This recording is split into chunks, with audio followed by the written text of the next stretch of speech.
Hello everyone, and welcome back to X-Ranger. Before we begin, I thought it would be interesting if each of you could leave a comment indicating which part of the world you're joining us from. Also, don't forget to like and subscribe if you're enjoying the episodes. Now let's get comfortable, relax, and start our program. I still can't make sense of what happened last October. I've been fishing at Lake Carl Blackwell outside Stillwater my whole life. 32 years of knowing every cove and inlet. But what Buddy and I saw that weekend has made me question everything I thought I knew about those woods. We'd been planning this trip for months. Work had been kicking both our asses and we needed to decompress. Buddy and I have been friends since elementary school, and these fishing trips have been our thing since we were teenagers. We know this spot about 4 miles from the main recreation area that most people don't bother with. It's a bit of a hike in, but the base fishing there is incredible. We arrived Friday afternoon around 3, parked at our usual turnout and hiked in with our gear. It was perfect weather, mid-60s, slightly overcast, not too windy. The kind of day where the fish practically jump into your boat. Except we don't use a boat at this spot. It's all shore fishing, which is part of why we like it. No hauling equipment, just us and the water. We set up our usual camp about 20 yards back from the shoreline. Nothing fancy. A couple of small tents, a fire ring, cooler of beer and food. The routine was so familiar I could have done it blindfolded. Everything felt normal. That's what makes what happened next so damn unsettling. Around dusk, maybe 6:30 or so, I was about 30 yards downstream from our campsite. Buddy had wandered even further down, probably 50 yards away where the shore curves around a bit. I'd been having a good run, already caught 3 decent-sized bass and was feeling pretty content when I noticed something odd. At first, I thought it was just the wind in the trees, but there was barely a breeze. It was breathing, deep, heavy breathing, like someone was doing intense exercise nearby. It had this weird cadence to it, not quite like a human, more deliberate and powerful, I guess. I figured maybe a deer or something had wandered down for water, so I slowly turned toward the tree line to check it out. That's when I saw it. About 150 feet away, partially hidden within the first line of trees, was something I still struggled to describe. It was standing upright, completely still, staring directly at me. My brain tried to process what I was seeing. It was tall, way too tall to be a person, 8 feet at minimum, maybe more, and broad, with these massive shoulders like a linebacker on steroids. But what struck me most were the proportions, all wrong for a human. Its arms hung down past its knees, impossibly long. The whole body was covered in what looked like dark brown hair or fur, but not like a bear's, more uniform, almost like a shaggy coat. Its head was large and oval-shaped, with this pronounced ridge above the eyes. And those eyes, small, dark, and intensely focused on me. They didn't blink. Its face wasn't as hairy as the rest of it, and I could make out a wide, flat nose and a mouth that seemed wider than it should be. I remember noticing teeth, large, jagged-looking teeth, visible on the bottom of its mouth. Not like fangs exactly, but definitely not human teeth either. The whole face had this flat quality to it, almost pushed in compared to the size of the head. I froze completely. My fishing rod was still in my hands, and I slowly set it down without breaking eye contact. Then, as if testing something, I slowly stood up from my folding chair. That's when something truly bizarre happened. As I stood, this thing, this creature, mirrored my movement exactly. It had been in a slightly crouched position, and it straightened up to its full height precisely as I did. It was deliberate, intentional, like it was studying me or communicating something. My heart was hammering in my chest, but strangely I wasn't exactly scared. Stunned, yes. Awestruck, definitely, but not terrified. There was an intelligence in those eyes that was undeniable. It wasn't aggressive, It was observing.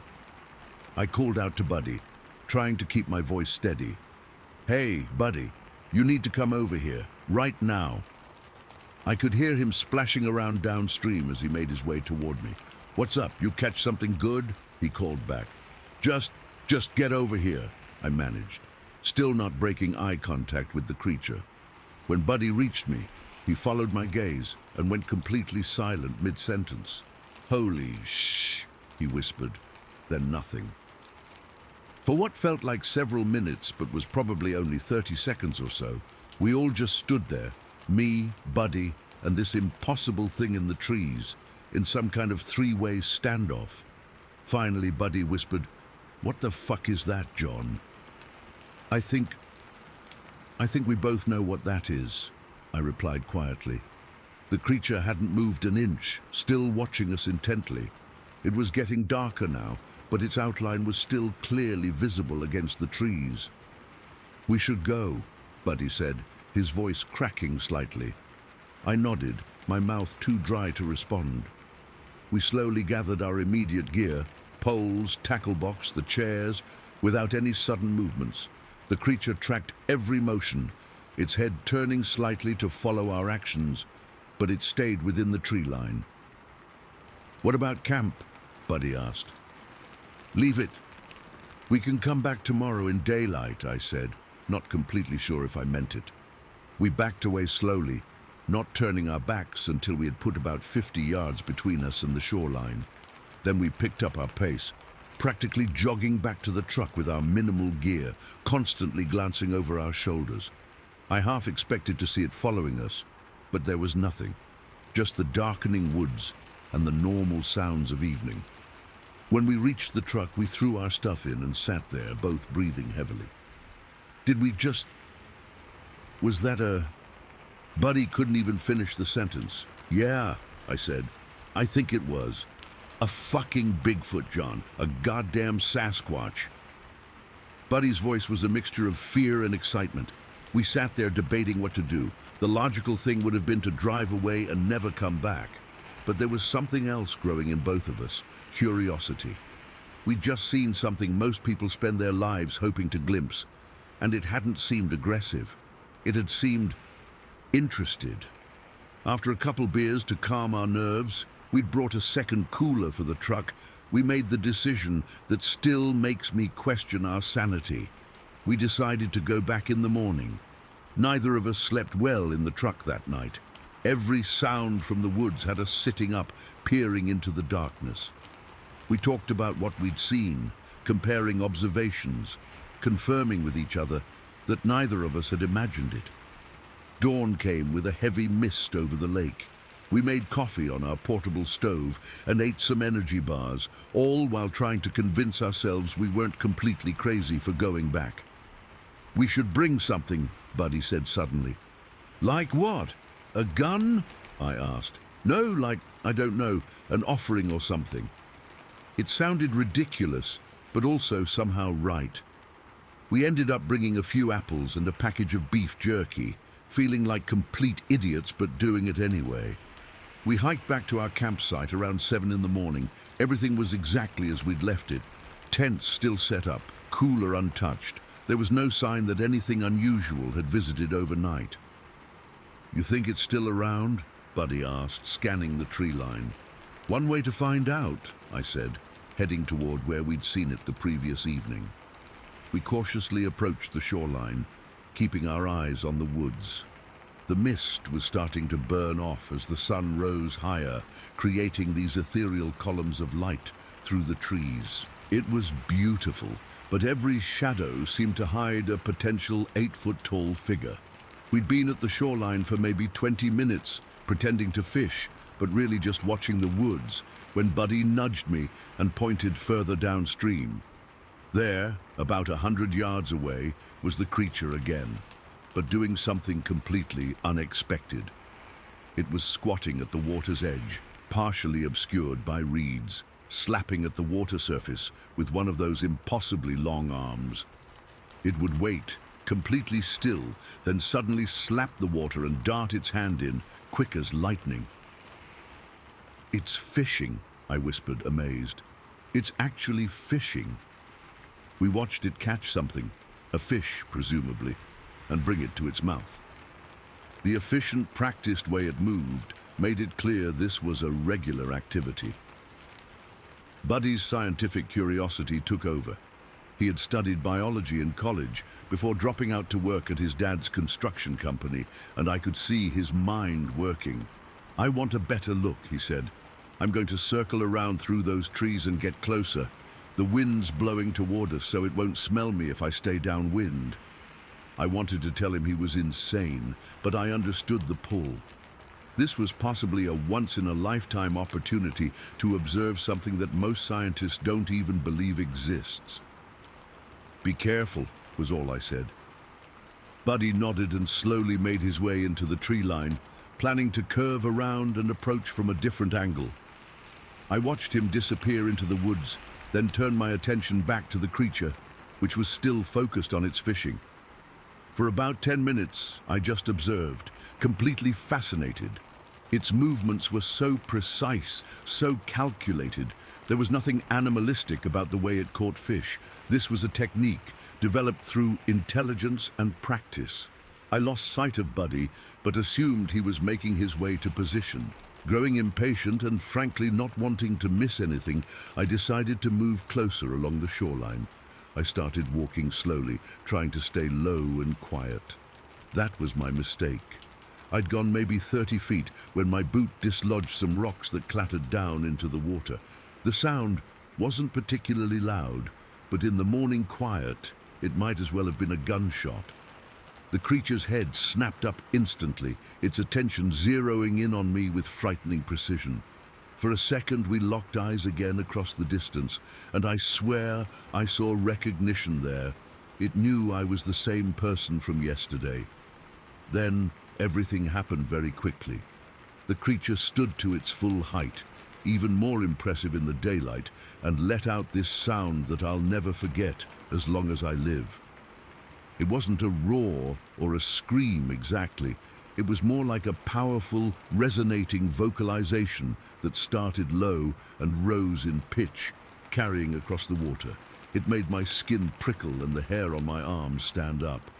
Without any further warning, it turned and bolted into the forest with astonishing speed. For something so large, it moved with incredible agility, weaving between trees and disappearing into the thickness of the woods within seconds. The sound of breaking branches and rustling vegetation faded quickly. Minutes later, Buddy emerged from a different section of woods, wide-eyed and out of breath. "Did you see that?" he demanded. "Did you hear that sound it made?" I nodded, still staring at the spot where it had vanished. "I was about 50 feet from it when you spooked it," Buddy said, looking both exhilarated and disappointed. "I could smell it, John. Like wet dog and something else. Something musky but not unpleasant. And the way it moved, nothing that big should be able to move that fast." We spent the rest of the morning searching the area where it had been fishing and found some interesting evidence. Indentations in the mud that could have been footprints, though they were partially washed away by the water. There was also a half-eaten fish discarded on the shore, torn apart by powerful hands rather than teeth. We decided to stay one more night, hoping it might return, but there was no further sign of the creature. We left Sunday afternoon, both of us changed in ways we couldn't quite articulate. That was almost a year ago, and we've been back to that spot 4 times since then. We haven't seen it again, but twice we found what might be evidence. Strange broken branches high up where no human could reach, and once what looked like a deliberately arranged pile of rocks that hadn't been there before. I've spent countless hours researching, reading other accounts, looking at blurry photos and videos online. Most of it seems like obvious hoaxes, but some stories ring true in a way I can't explain. They describe details that match exactly what we saw. The proportions, the intelligence in the eyes, the fishing behavior. I haven't told many people about this. Who would believe it? But I know what I saw. I know it was real. And sometimes at night, I can still hear that sound it made. Not scary exactly, but powerful and ancient, like something calling from a different time. The woods don't feel the same anymore. They feel watched. Not in a threatening way, but like there's a presence there that has always been there, observing us come and go while remaining hidden. An intelligence that we've been sharing space with all along without realizing it. I still fish at Lake Carl Blackwell, but now I always bring extra apples, just in case. Story 2. I've never shared this publicly before. For 26 years, I've kept this experience mostly to myself, partly because I was afraid people would think I was crazy, and partly because even now I get the chills thinking about it. But I need to tell someone who might understand or have experienced something similar. My husband Tom and I moved to northeastern Wyoming in early May 1998. We were both in our 30s and tired of city life in Denver. With all the Y2K panic starting to brew, we decided it was finally time to pursue our dream of building a home in a more secluded area. We found this beautiful 20-acre property about 30 minutes from the nearest small town. It had a decent-sized cabin we could live in while building our actual home, surrounded by pine forest, with mountains in the distance. It was perfect, peaceful, quiet, with the nearest neighbor about a mile away. Tom had found work at a manufacturing plant about 45 minutes away, and I was working remotely as a graphic designer, which was pretty cutting edge for 1998. We'd been there just over 3 weeks when it happened. I still remember the date perfectly, May 26th, 1998. It was a Tuesday. That morning was gorgeous, one of those perfect late spring days with clear blue skies. Tom was heading off to work around 6:30 a.m., and I walked him out to his truck as I usually did. We were standing by his pickup, having that last little conversation before he left, when something caught my eye near the tree line, about 150 yards from our cabin. At first, I thought maybe it was a couple of bears. We'd been told black bears sometimes roamed the area, but something felt off about their shape and posture. One was sitting on what looked like a fallen tree stump, and another was standing nearby.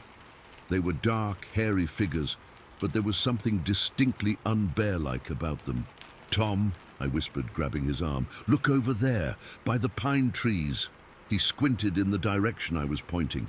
The morning sun was creating a slight glare. "I don't see anything, Liz," he said after a moment. "There's two, I don't know, creatures or something. One sitting on that stump, see?" By the time he looked again, they were gone. He patted my shoulder and said, "Probably just shadows or deer. Your city eyes aren't used to the wilderness yet." He kissed me goodbye, got in his truck, and left for work. But I knew what I'd seen. They weren't deer, and they certainly weren't shadows. They had been sitting and standing like humans, but covered in hair. I spent the morning distracted, looking out the windows every few minutes, but saw nothing unusual. Around noon, I realized I needed to make a supply run to town. We needed groceries, and I wanted to pick up some paint samples for the new house plans. I got into my old Volkswagen bus. Tom always teased me about being a leftover hippie for keeping it, and headed out. Our property connected to the highway via a long dirt access road. About 10 minutes into my drive, going maybe 50 miles per hour along a fairly empty stretch of highway, I saw something that made me slam on my brakes. On the right side of the road, emerging from the tree line about 100 yards ahead, was a tall, reddish-brown figure walking on 2 legs. At first, my brain tried to make sense of it. A hiker in a coat? A bear standing up? But it was neither. As my VW slowed, the creature turned its head toward me.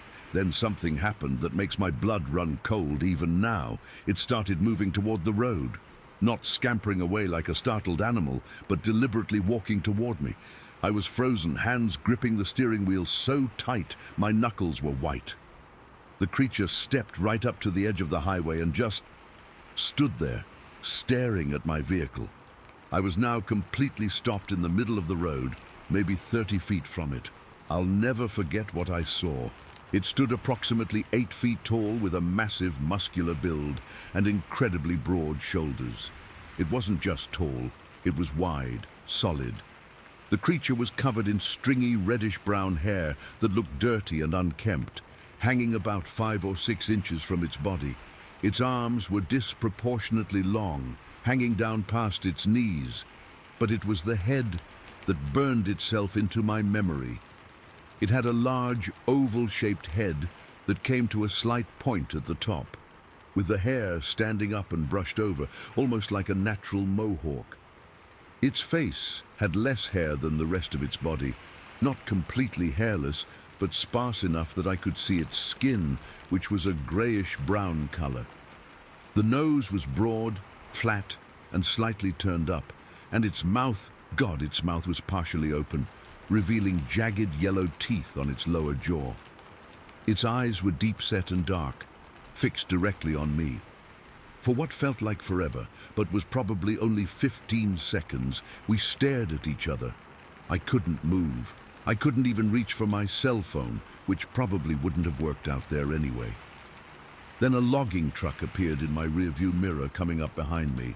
The creature's head snapped toward the sound of the approaching truck. With a speed I wouldn't have thought possible for something so large, it turned and ran back into the forest, covering ground in huge strides, disappearing into the trees within seconds. The truck driver honked, probably annoyed that I was stopped in the middle of the highway. I waved an apology and pressed the gas pedal with a shaking foot. My mind was racing. What I'd just seen wasn't possible. It couldn't be. But I knew exactly what it looked like. A Sasquatch, Bigfoot, whatever you want to call it. Something I'd only seen in blurry photos and cheesy documentaries. I made it to town in a daze and went through the motions of shopping. I didn't tell anyone what I'd seen. Who would believe me? I just wanted to get home before dark. When Tom got home around 5 that evening, I was still shaken. I told him what had happened on the highway, describing every detail of what I'd seen. He listened patiently, but I could tell he didn't believe me. "Lizzie," he said gently, using his pet name for me. "There aren't any Bigfoots in Wyoming. Maybe it was a bear or an elk. Your mind can play tricks when you're alone on these roads." "Tom, I know what I saw," I insisted. "It looked right at me. It had a face, it had hands. It wasn't an animal, at least not any animal I've ever seen." He just shook his head and changed the subject, asking what was for dinner. I was hurt that he dismissed my experience, but part of me couldn't blame him. If he'd told me the same story a month ago, I probably wouldn't have believed him either. We ate dinner in awkward silence, the tension between us palpable. Around 8 o'clock, we were sitting in the living room when we heard it, a strange whooping sound coming from the forest. It was unlike anything I'd ever heard before, not quite human, not quite animal. "What was that?" I whispered, looking at Tom. Before he could answer, another sound emerged, a crying noise that started low and gradually escalated in pitch, like a storm siren winding up. It made the hair on my arm stand on end. "Probably just coyotes," Tom said, but his voice had lost some of its certainty. "They can make all kinds of weird noises." "That's not coyotes," I said. "I've heard coyotes. That's something else." The sounds continued sporadically for the next hour. Whoops, howls, and those terrible crying noises. Sometimes they seemed to come from one direction, sometimes from another, as if whatever was making them was moving around the perimeter of our property. Tom finally admitted that the sounds were strange, but still insisted there had to be a logical explanation. He checked all the doors and windows, making sure everything was locked tight. Neither of us slept well that night. At about 2 in the morning, we were jolted awake by loud cracking sounds, like branches being snapped in half, coming from just beyond our yard. This was followed by knocking noises, like someone taking a baseball bat to a tree trunk. 3 distinct knocks, pause, then 3 more. Tom got his shotgun from the closet. "Stay here," he told me. "Don't you dare go out there," I hissed, grabbing his arm. He hesitated, then went to the window instead, peering out into the darkness. "I don't see anything," he said, "but I'm calling the sheriff." The sheriff and a deputy arrived about 40 minutes later. By then, the noises had stopped. They walked the perimeter of our property with flashlights, but found nothing unusual. No footprints, no broken branches that couldn't be explained by natural causes. The sheriff seemed skeptical but polite, asking if we'd had any problems with local teenagers or if we'd noticed any unusual animal activity before. "My wife saw something on the highway today," Tom said, surprising me. "Something big walking on two legs." The sheriff and deputy exchanged a look I couldn't quite read. "We get reports sometimes," the sheriff said carefully. "Usually it turns out to be a bear or someone's imagination running wild. But if you hear or see anything else unusual, give us a call." After they left, Tom seemed more willing to consider what I'd seen. The sheriff didn't exactly dismiss it, he noted, almost like he'd heard similar reports before. We didn't get any more sleep that night. We sat in the living room with the lights on, jumping at every creak and groan of the cabin. The rest of the night passed without incident, but I couldn't shake the feeling we were being watched. Over the next few weeks, I heard rumors from people in town about government researchers investigating Bigfoot sightings in the region. Someone mentioned that a team from a university had been collecting reports. But when I tried to find out more, people clammed up like they were embarrassed to be talking about it. Tom and I eventually stopped discussing what happened. He never fully believed me, and I grew tired of trying to convince him. We stayed in Wyoming for another 2 years before moving back to Colorado, our dream home never fully realized. I told him it was because I missed city amenities, but the truth was I never felt safe there again. I've spent countless hours since then researching Sasquatch encounters, and so many details match what I experienced. The height, the pointed head, the knocking sounds, the whoops and howls. I know now that what I saw that day in 1998 was a Sasquatch, and I believe the two figures I glimpsed that morning by the tree line were the same species. The most unsettling part: I saw these creatures twice in a single day and heard their vocalizations throughout the night. It wasn't a random encounter. They were aware of us, watching our property, perhaps curious about the new humans who had moved into their territory. I still have nightmares about that face staring at me through my windshield, those dark eyes fixed on mine. In the dreams, the creature doesn't run away when the truck approaches. Instead, it reaches for the door handle of my Volkswagen bus. I'll never know what would have happened if that logging truck hadn't come along when it did. And honestly, I don't want to know. Story 3. I've never told this story to anyone outside my immediate family and the sheriff's department. Honestly, I didn't know if I ever would. Part of me still can't believe what happened that night in December of 2013. And another part of me will never forget it as long as I live. I'm not the type of guy who believes in monsters or goes looking for trouble. I'm just an average homeowner in Lawrenceville, Arkansas, trying to live a quiet life. My property sits on about 3 acres of land that borders a dense forest area near the Maddox River.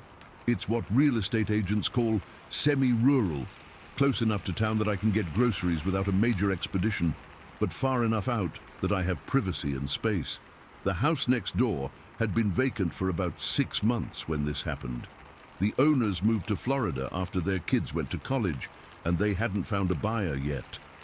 It was December 15th, just 10 days before Christmas. I'd spent the entire day shopping for gifts at the mall in Little Rock, about an hour's drive from my place. I hate shopping, especially during the holiday rush, but I'd put it off long enough and finally bit the bullet. By the time I finished, it was already dark, and I was exhausted from fighting crowds all day. I pulled into my driveway around 9:30 that night. The temperature had dropped into the low 30s, and a bright, full moon hung overhead, illuminating the frost that was starting to form on the grass. I remember noticing how quiet everything was, that deep silence you only get on cold winter nights when everyone's tucked inside their homes. As I drove up my long driveway, my headlights swept across my yard and the edge of the forest that borders my property. That's when I saw it. At first, I thought maybe someone was trespassing, a hunter who'd gotten lost or a teenager screwing around where they shouldn't be. There was a figure standing near the tree line by the vacant house next door. But as my headlights passed over it briefly, I realized whatever was standing there was way too tall to be a normal person. It had its back to me, and it didn't move or react to my headlights, which struck me as odd. I pulled into my garage and sat there for a minute with the engine off, trying to make sense of what I'd seen. My first thought was that maybe it was a bear standing on its hind legs, but we don't get many bears in this area, and what I saw seemed too tall and too upright. I decided to take a closer look. I left most of my shopping bags in the car and carefully stepped out into the attached garage. Instead of going inside my house, I moved to the edge of the garage where I could peer out without being obvious. The garage light was off, so I was essentially hidden in the shadows. The moon was incredibly bright that night, one of those rare winter moons that cast shadows almost like daylight. From my vantage point, I could see the figure still standing near the tree line. And that's when the hairs on the back of my neck stood up. This thing was massive. It stood at least 7 feet tall, taller than the small ornamental trees in my side yard. It was covered in what looked like shaggy hair or fur, dark brown or black. I couldn't tell exactly in the moonlight. The hair seemed to be about 4 or 5 inches long all over its body, but thicker around the shoulders and the top of its head. I'm not a small guy. I'm 6'1" and played college football back in the day, but this thing made me feel tiny. Its frame was enormous, with shoulders twice as wide as mine and a thick, powerful build. The arms were what really got to me. They hung down much longer than a human's arms should, almost to its knees. I couldn't see its face clearly from my position. The creature was partially turned away from me, and there were some yard decorations and a small shed between us. But I could tell its head was large and oval-shaped. From the brief glimpses I got when it turned slightly, the face seemed less hairy than the rest of it, almost bare skin that looked widely set and flat. The nose was flat against its face, and I swear it had thin lips with what looked like an overbite or protruding bottom lip. For probably 5 minutes, I just stood there, frozen, watching this thing. It didn't seem to be doing anything in particular, just standing there, occasionally shifting its weight or turning its head slightly to look around. I was terrified it would see me, but it never looked directly at my house. Then it did something that I still see in my nightmares. It slowly raised its right arm up, almost like it was sniffing the air. The movement was so human-like, but also not. There was a fluid grace to it that people don't have. The creature then turned its head in the direction of the vacant house, and I got a slightly better look at its profile.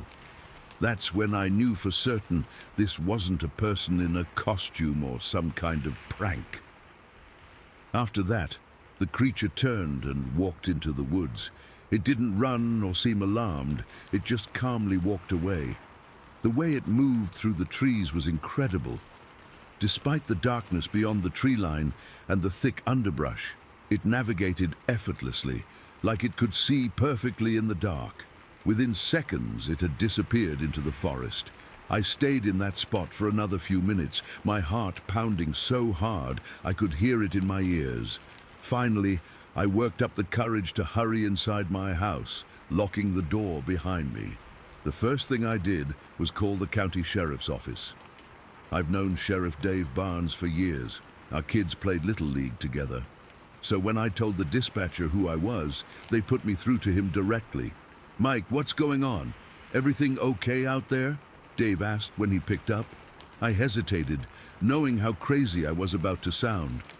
"Dave, I just saw something on my property. Something I can't explain. What, like a trespasser? Poacher? He sounded concerned, but not alarmed. No, it was... Look, I know this is going to sound insane, but I think I just saw Bigfoot. There was a long pause on the line. You been drinking tonight, Mike? Dave finally asked, but his tone wasn't accusatory, more concerned.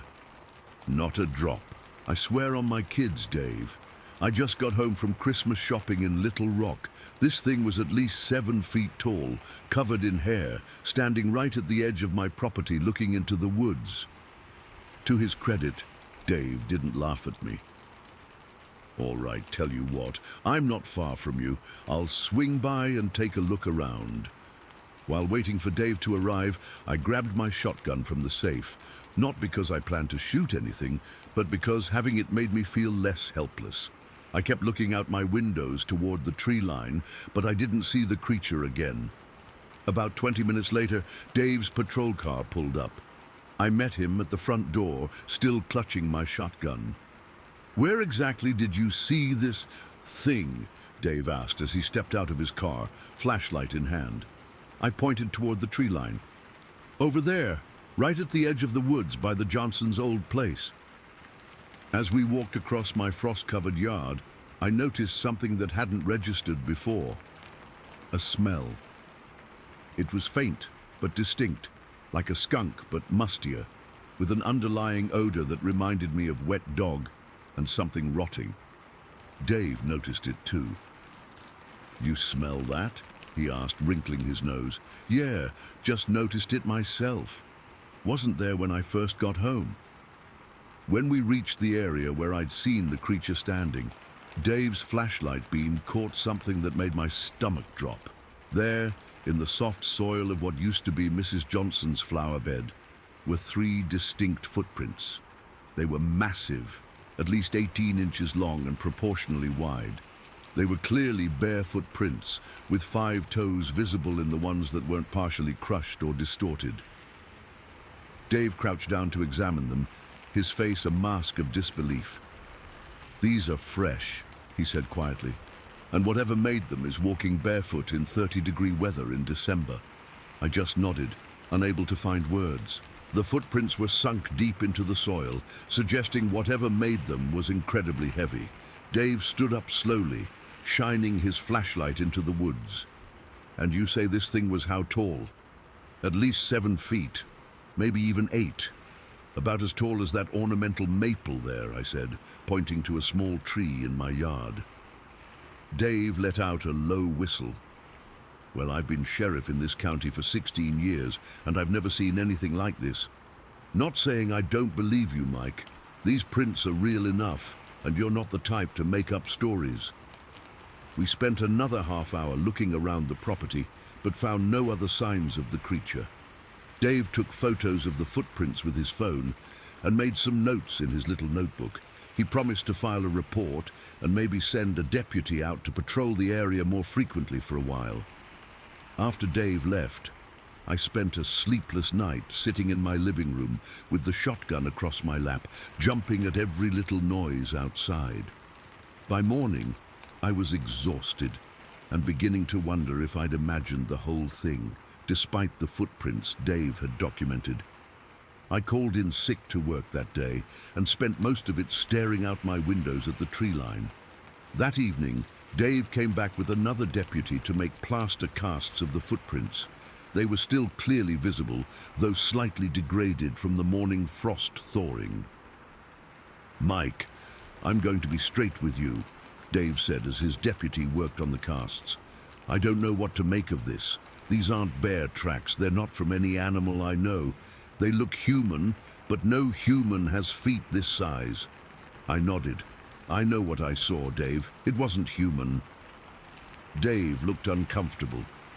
Look, I filed the report, but I listed it as a possible trespasser rather than, you know.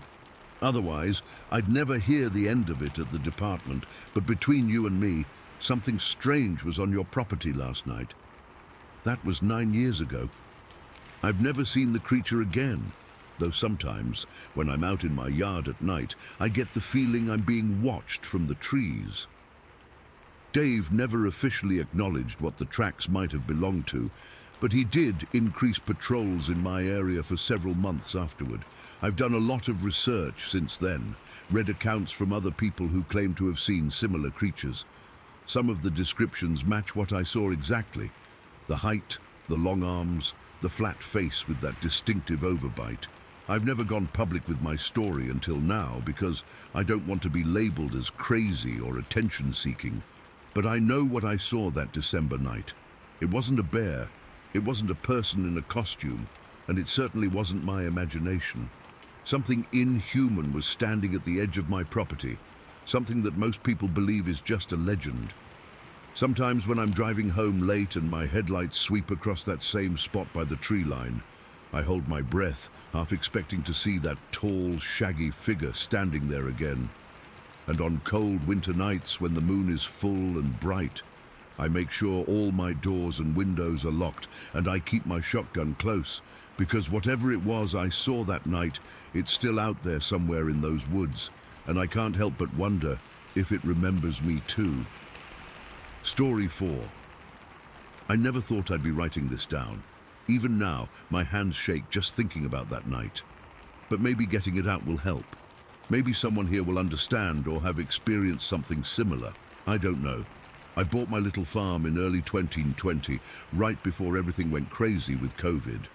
Looking back, the timing was eerily perfect. I had no idea how grateful I'd be for that isolation when the pandemic hit.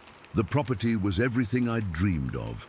15 acres of mixed woodland and pasture in the Ozark foothills of Arkansas, complete with a small cottage that needed just enough work to make it mine without being overwhelming. The previous owners were an elderly couple moving to Florida to be closer to their grandkids. They included the small herd of goats in the sale, which seemed like fate since I'd been researching goat milk soap making for months. There were 5 of them, Mama Goat Maisie and her kids, Billy, Nanny, and the twins I nicknamed Tweedledee and Tweedledong because they were always getting into mischief together. Those first few months were honestly the happiest of my life. While the world descended into pandemic chaos, I was building my little sanctuary. I converted the spare bedroom into a soap and cheese-making workshop. I planted a huge garden. I spent hours sitting on the porch with my coffee, watching the goats graze in the morning mist. My YouTube channel, where I documented my homesteading journey, was gaining traction. Nothing huge, but enough subscribers that I felt like I was building something worthwhile. The weirdness started so gradually that I dismissed each incident. That's what scares me most now, how easily I explained everything away. It began with tapping on my windows at night, just light, inconsistent tapping that I blamed on tree branches, even though I'd trimmed back all the trees near the house. Then my garden started getting torn up overnight. Not eaten, torn up. Plants pulled out by the roots and scattered. I installed a small fence thinking it was deer or rabbits, but it kept happening.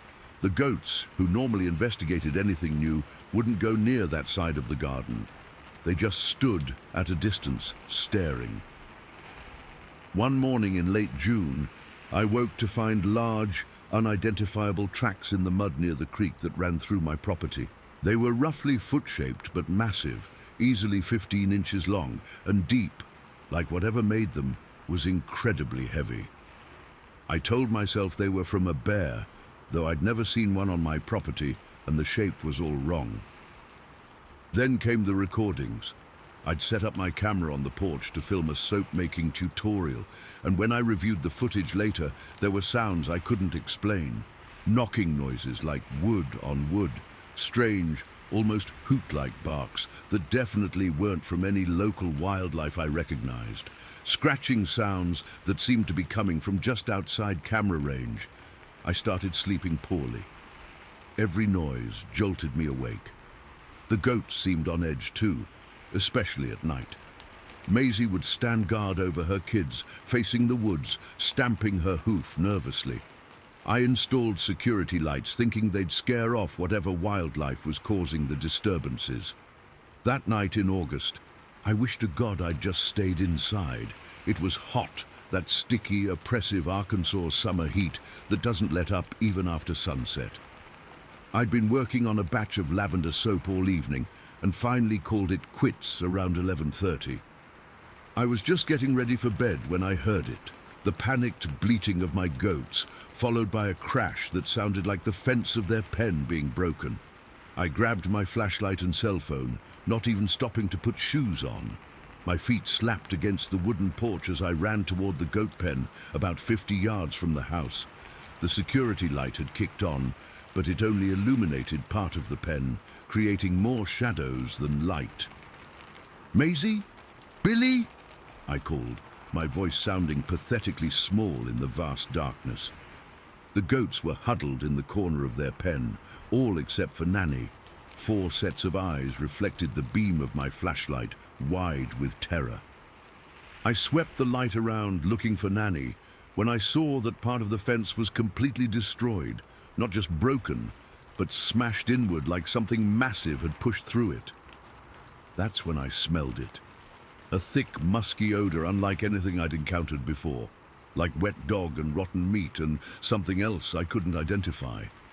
The smell was so strong it made my eyes water. I raised my flashlight toward the far end of the pen, and that's when I saw it. Even now, I struggled to describe what I saw. My brain kept trying to categorize it. Bear? No. Person in a costume? Absolutely not. This was something else entirely. It was at least 8 feet tall, maybe taller, standing upright on 2 legs at the edge of the light. Its body was covered in thick, dark fur, or hair that looked matted in places. The shoulders were impossibly broad, the arms longer than any human's, hanging down past where its knees would be. And in one of those massive hands, it held Nanny. My sweet little goat looked like a stuffed animal in its grasp, her legs kicking feebly. I couldn't see its face clearly, thank God for that small mercy. But I could make out the silhouette of a prominent brow ridge and what looked like a flattened nose. The head sat directly on those massive shoulders with barely any neck visible. I stood frozen, my body refusing to process what my eyes were seeing. The beam of my flashlight trembled violently as my hand shook. I couldn't scream, I couldn't run. I could only stand there, watching this impossible creature. Then it turned and looked directly at me. Its eyes caught the light and reflected back a deep, reddish-amber glow. Not the simple reflection you see in animals' eyes at night. This was different. There was awareness there, intelligence. The creature tilted its head slightly, studying me with what felt like curiosity. For 3, maybe 4 seconds, we stared at each other. I felt naked, exposed, like it was looking straight through me, assessing me, deciding something. Then, in one fluid motion, it turned and bounded away into the darkness beyond my property line, taking Nanny with it. It moved with shocking speed and agility for something so large, each stride covering what must have been 8 or 10 feet. The ground literally shook beneath my bare feet as it ran. I heard trees crashing, branches breaking, and then nothing but the summer insects resuming their chorus as if nothing had happened. I don't remember walking back to the house. I don't remember locking the doors or windows. I came back to myself sitting on the bathroom floor, hyperventilating. My legs pulled up to my chest like a child hiding from monsters. Sleep was impossible. I sat with my back against the wall, a kitchen knife in one hand and my phone in the other, though I hadn't called anyone. Who would I call? What would I say? When dawn finally broke, I forced myself to go back out to the goat pen. The remaining goats were huddled together, still visibly traumatized. The fence was just as destroyed as I remembered, and there, in the soft earth, were footprints unlike anything I'd ever seen before. Enormous humanoid prints with 5 distinct toes, deeply pressed into the soil. Beside one set was a small, perfect hoof print from Nanny. I took photos, though I've never shown them to anyone. What would be the point? The police would think I was crazy, Friends and family would worry about my mental health. The internet would call them fakes. That day, I reinforced the goat pen with extra fencing and brought the remaining goats into the barn, locking them securely inside. I spent hours researching online, using terms like giant humanoid Arkansas and Bigfoot Ozarks. I found countless stories from the region dating back decades, centuries even. People describing encounters with wild men, wood apes, or simply them ones in the woods. I found forums where people shared experiences terrifyingly similar to mine. The knocking sounds, the strange vocalizations, the twisted doorknobs, the stolen livestock. Some claim to have coexisted with these creatures for years, establishing boundaries through gifts of food left at the edge of their property. But I couldn't do it. I couldn't pretend this was normal. I couldn't act like having a Sasquatch or whatever it was, as a neighbor was acceptable. Every time the sun started to set, my anxiety would spike to unbearable levels. I started sleeping in my car, parked in the driveway with the doors locked. I lost weight. I couldn't concentrate on my soap making. My YouTube channel went dark without explanation. 2 weeks after the incident, it returned. I didn't see it this time, but I heard it. 3 distinct knocks on the side of my house, loud enough to rattle the windows.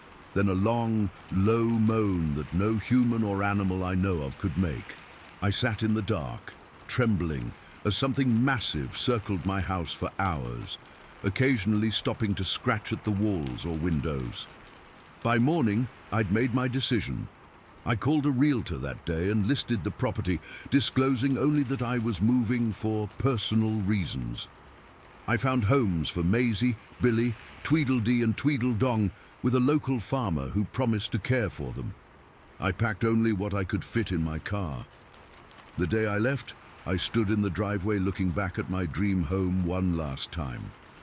The cottage looked peaceful in the morning light. The garden I'd lovingly tended bursting with late summer vegetables. And at the edge of the woods, just visible if you knew where to look, was a small pile of my garden produce. Tomatoes, cucumbers, zucchini, arranged in a neat stack. I hadn't put them there.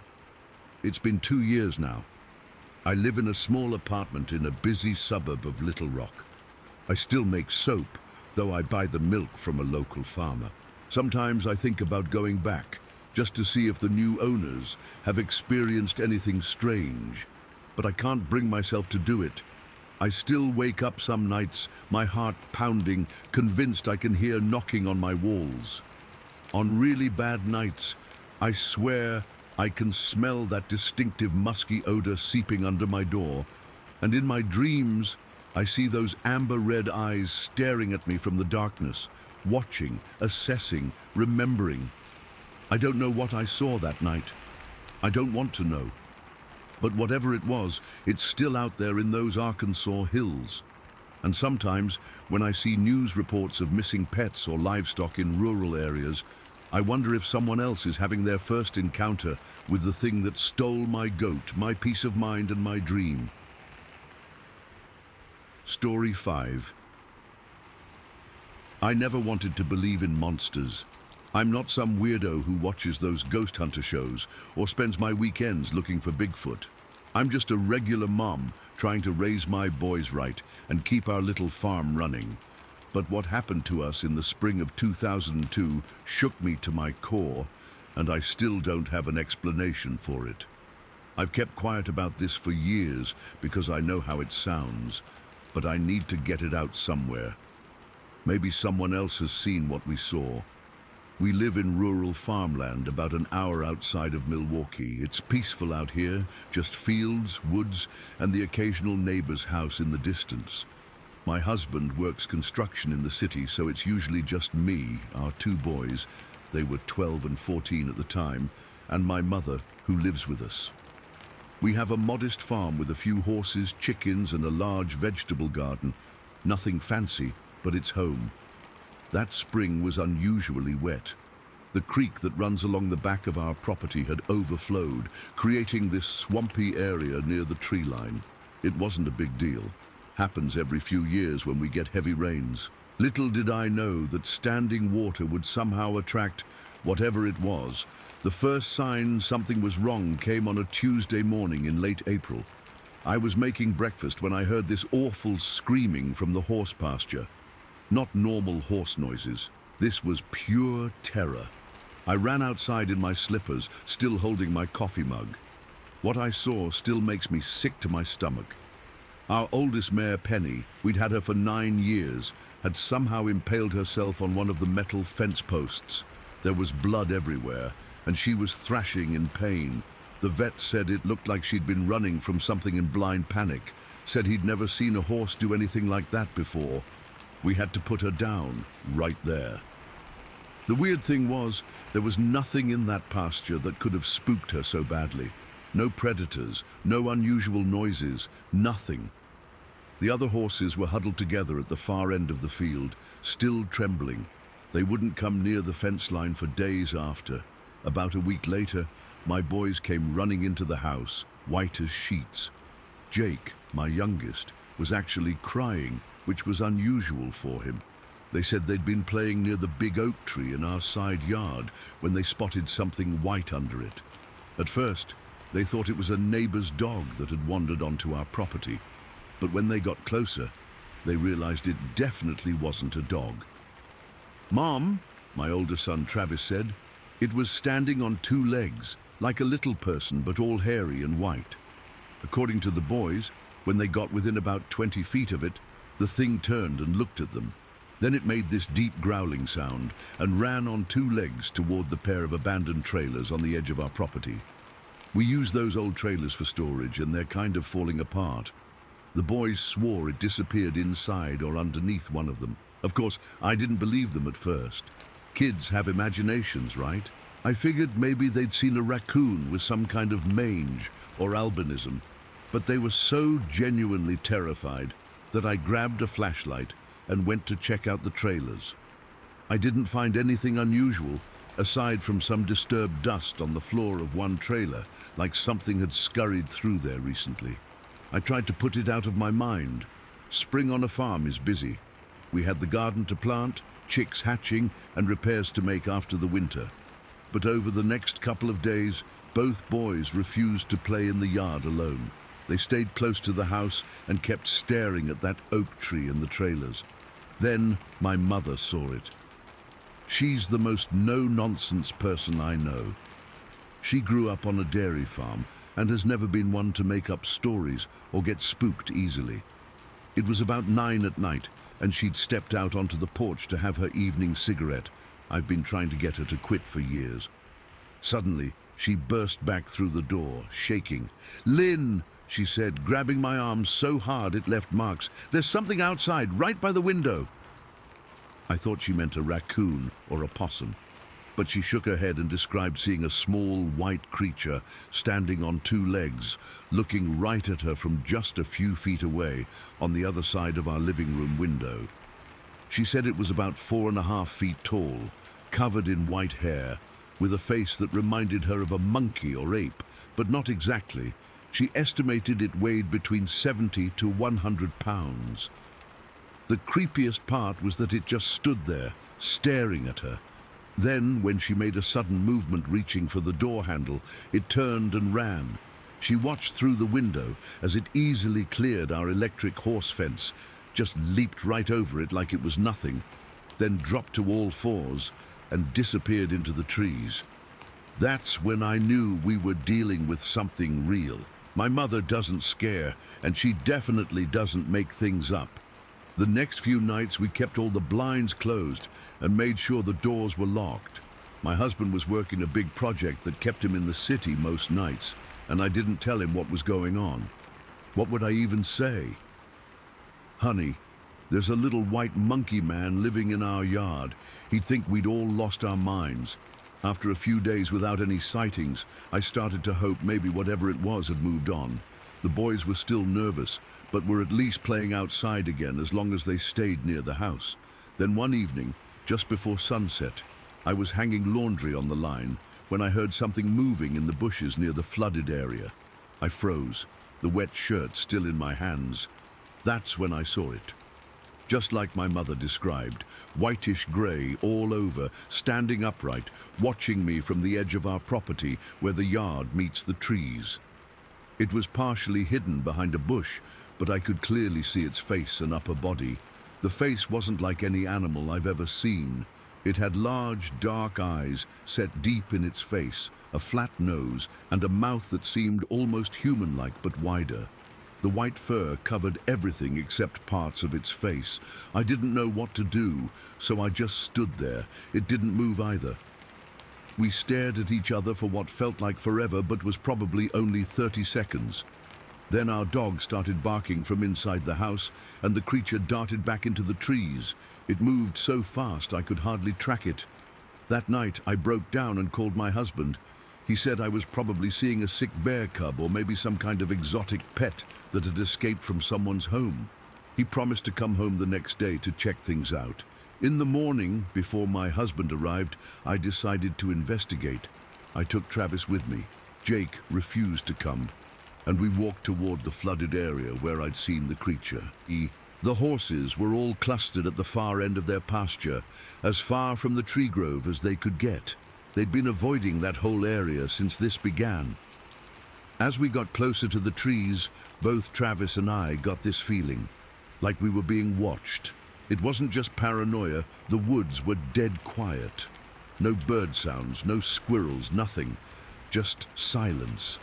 Travis grabbed my hand, which he hadn't done in public since he was about 9. That's when we found the handprint. It was pressed into the mud near the edge of the standing water, much larger than what would match the white creature we'd seen. The print looked like something had crouched down, pressing its knuckles and thumb into the ground for support. It was easily twice the size of my hand, with long fingers that ended in what looked like sharp points. This print didn't match the size of the white creature at all. It was way too big. That's when it hit me. What if the white thing wasn't alone? What if there was something else out there, something bigger? I grabbed Travis and we practically ran back to the house. My husband arrived that afternoon and spent hours walking the property. He found some bent branches and what might have been a crude shelter of sticks near the flooded area, but he said it was probably made by local kids playing in the woods. He didn't find any more handprints. The rain had washed away the one we saw. He stayed the night, but didn't see anything unusual, and by Sunday evening, he had to head back to the city for work on Monday. For the next couple of weeks, we kept seeing the white creature. Always at a distance, always near that flooded area or the trailers. It seemed curious about us, but never aggressive. The boys started calling it the white thing because we didn't know what else to call it. My final sighting happened about 5 weeks after we first noticed it. I was taking out the trash at dusk when I saw movement near our blackberry bushes at the edge of the yard. These bushes are huge, easily 6 or 7 feet tall. As I watched, the white creature burst from the bushes on one side, took 2 running steps, and then leaped completely over the bush to the other side. The jump was effortless, like watching an Olympic athlete. Nothing that size should have been able to clear that height so easily. After that night, the spring rains finally stopped and the flooded area started to recede. As the water disappeared, so did our visitor. By mid-June, about 6 weeks after it first appeared, we stopped seeing the white thing completely. The strangest part of the whole experience is that aside from that first incident with the horse, we never felt threatened. Our animals were never harmed, though they clearly sensed something wasn't right. The creature never tried to approach us or enter our home. It just watched. And unlike what you hear about Bigfoot or other strange creatures, this thing didn't have any unusual smell that we could detect. It was just there, and then it wasn't. It's been over 20 years now, and we've never seen it again. Sometimes I wonder if it was a young something that got separated from its family and was using the flooded area as a temporary home until the waters receded enough for it to move on. Or maybe it was sick. The white coloration could have been some kind of albinism. I've never reported this officially because, honestly, who would believe me? But I know what we saw. 4 different people in my family witnessed it, and we all described the same thing.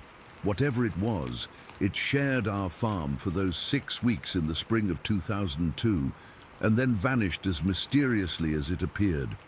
Sometimes when I'm hanging laundry at dusk, I still catch myself glancing toward the tree line, half expecting to see that white figure watching me from the shadows. Story 6. I still get goosebumps thinking about what happened to me back in 2007 when I was 15. It's been over 16 years, and I've told this story maybe 3 times total. I'm sure people think I'm crazy or that I made it up, but I know what I saw that night in the Olympic Mountains, and I'm done caring what others think.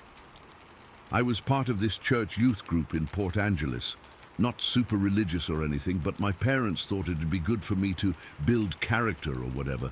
Most of the time it was boring community service stuff, but every summer they organized this big hiking trip, which was actually pretty cool. That year, our youth pastor Mark and 3 other adult leaders took 10 of us up to Royal Basin in the Olympics.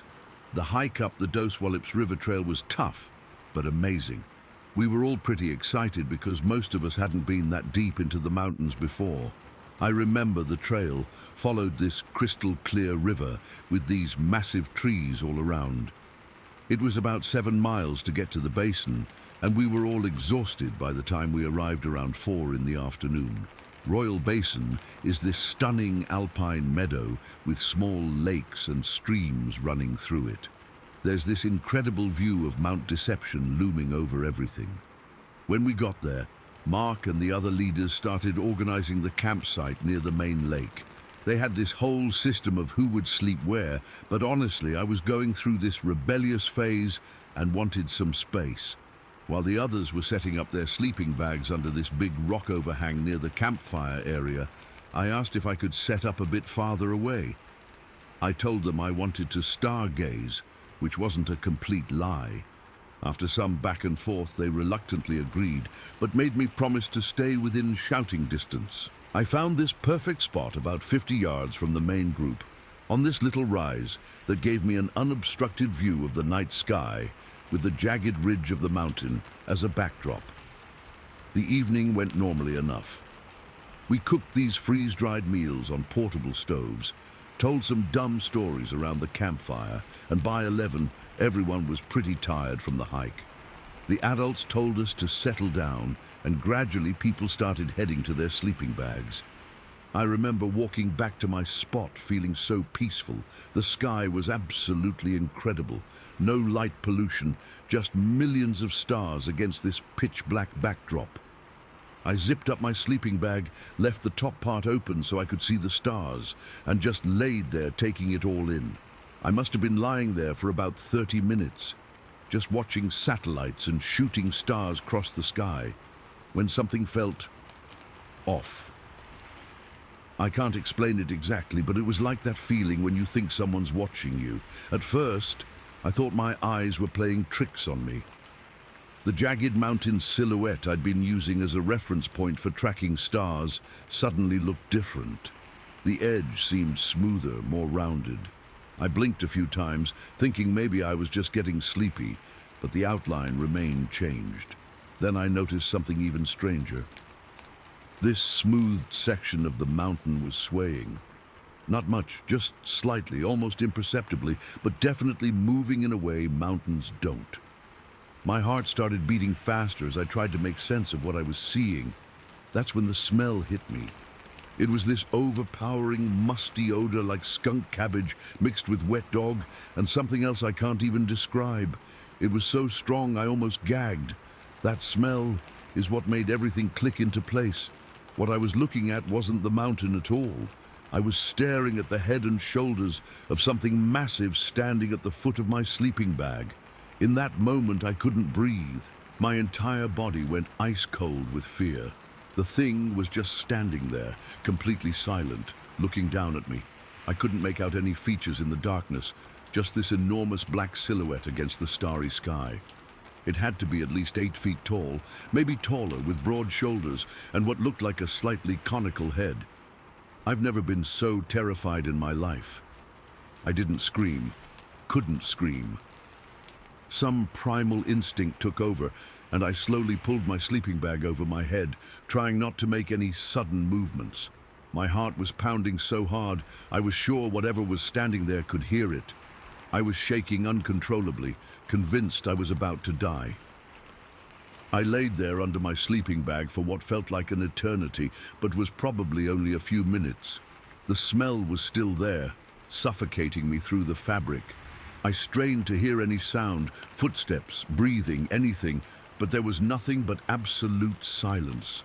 That was almost worse than if it had made noise. Finally, I couldn't take it anymore. I had to look. Very slowly, I pulled the sleeping bag down just enough to peek out with one eye. The shape was gone. The mountain had returned to its normal, jagged silhouette. I sat up cautiously, scanning the darkness around me, but I couldn't see anything moving. The smell was fading, but still lingered in the air. I was about to get up and run to the main camp when I heard shouting from the rock overhang where the others were sleeping. Several voices were yelling all at once. I heard someone, I think it was Jason, one of the older kids, shouting, "There it is! Look, by the trees!" Then Katie screaming, "Oh my God, it's like a huge gorilla!" The adults immediately started trying to calm everyone down. I could hear Mark's voice cutting through the chaos. "Everyone quiet down. You're scaring the younger kids. There's nothing out there." Another adult leader, I think it was Mrs. Cooper, was saying, "It's just shadows from the moonlight. Go back to sleep, all of you." But the kids kept insisting, "No, we saw it. It was huge and hairy and walking on two legs." I sat frozen in my sleeping bag, my eyes darting around the darkness. From my position, I could see the commotion by the rock overhang and all 4 adult leaders standing by the lake, trying to restore order. None of them were anywhere near where I'd seen the figure, and none of them could have been near where the other kids were pointing. That's when I realized, whatever I had seen by my sleeping bag, those other kids had seen it too, or something like it, moving around our camp. I don't remember deciding to move, but suddenly I was scrambling out of my sleeping bag, not even bothering to put on shoes. I ran to the main camp area, my feet thudding against the cold ground. When I got there, everything was in chaos. Half the kids were still in their sleeping bags, but sitting up, pointing toward the tree line. The others were huddled together near the dead campfire. The adults looked annoyed and tired. "Daniel, what are you doing up?" Mark asked when he saw me. "Did they wake you with all this nonsense?" I was breathing hard, trying to find words. There was something by my sleeping bag," I stammered. "It was huge, standing right over me. I could smell it." Mark sighed heavily. "Not you too. Listen, everyone. There are no monsters out here. No bears are going to bother us if we keep our food properly stored, which we have. Now please, it's late, and we have a long hike tomorrow." "But we saw it," Katie insisted. "It was like 8 feet tall, walking on 2 legs." "It wasn't a bear," Jason added. "It looked like those pictures of Bigfoot, I swear." Mrs. Cooper clapped her hands. "That's enough. The older kids are trying to scare the younger ones, and I won't have it. Everyone back to sleep now." I tried again. I wasn't with them. I was in my spot, and I saw it too. It was standing right at the end of my sleeping bag, just watching me. Mark put his hand on my shoulder. "Daniel, your imagination is running wild. There are no Bigfoots out here. Now, do you want to sleep closer to the group? That's fine, but let's not encourage this hysteria." I nodded, too shaken to argue. I dragged my sleeping bag next to the others, but none of us slept much that night. We kept whispering to each other about what we'd seen. Jason, Katie, Tyler, and Emma all described seeing the same thing. A massive, hair-covered figure moving silently around the edges of our camp. The details matched perfectly with what I'd seen. The younger kids were terrified, and honestly, so was I. The strangest part was that none of us heard any footsteps. Whatever this thing was, it moved with impossible silence for something so large. And the smell. Everyone who saw it mentioned that distinctive, skunky, musky odor. When morning finally came, we were all exhausted and jumpy. Over breakfast, the adults tried to act like nothing had happened, but us kids couldn't stop talking about it. We compared notes away from the adults. It had to be at least 8 feet tall, Jason said. I saw it clearly when it passed in front of the moon. Did you see its eyes? Emma asked. I swear they reflected the moonlight like animal eyes. I told them about how it had stood silently at the foot of my sleeping bag and how the mountain silhouette had changed. Tyler got chills when I mentioned that. Dude, that means it was watching you for who knows how long before you noticed, he whispered. During breakfast, Mark tried to explain it all away. Listen, guys, I understand the wilderness can be scary at night. Your minds play tricks on you, especially when you're overtired from hiking. What you saw were shadows, possibly a deer or elk moving through camp. Deer don't stand 8 feet tall on 2 legs, Katie muttered. And they don't smell like that, I added. Mark's jaw tightened. That's enough. We're not entertaining this Bigfoot nonsense anymore. If you saw anything, it was wildlife normal to these mountains. Now let's pack up and head back. The hike back down was tense. The adults kept trying to keep things upbeat, but us kids stayed huddled together, constantly scanning the forest around us. Every snapping twig made us jump. I caught Jason taking pictures of the ground, looking for footprints, but the rocky terrain hadn't held any clear impressions. When we got back to Port Angeles, the adults made it clear to our parents that we'd all gotten carried away with ghost stories and imagined things in the dark. My parents laughed it off, telling me I'd always had an overactive imagination. But I know what I saw. I know what I smelled. That was 16 years ago, and I've been back to the mountains many times since then, but never to Royal Basin. I can't bring myself to return there. Some nights, I still wake up with the sensation of being watched. That same primitive fear washing over me. I've researched extensively since then, reading countless reports of Sasquatch sightings in the Olympic Mountains. So many details match what we experienced. The height, the silent movement, that distinctive smell. The Olympic Peninsula has a long history of these sightings, going back to Native American legends about wild men of the woods. I've connected with a few of the others from that trip over the years. Jason, Katie, and Tyler all still maintain that what we saw was real. Emma won't talk about it at all. She gets visibly uncomfortable if it's brought up. The others have either convinced themselves it was just shadows and imagination, or they pretend it never happened. But I know what I saw. Something was watching me that night, something that shouldn't exist according to conventional science. Sometimes I wonder if it's still out there in those mountains, silently observing hikers who have no idea they're being watched. And sometimes, when I'm alone in the wilderness, I catch a whiff of that distinctive smell on the breeze, and my blood runs cold all over again. Story 7. I've never shared this with anyone except my buddy Marcus, who was there with me that night. But after hearing about someone else spotting something similar in the same area, I feel like I need to get this off my chest.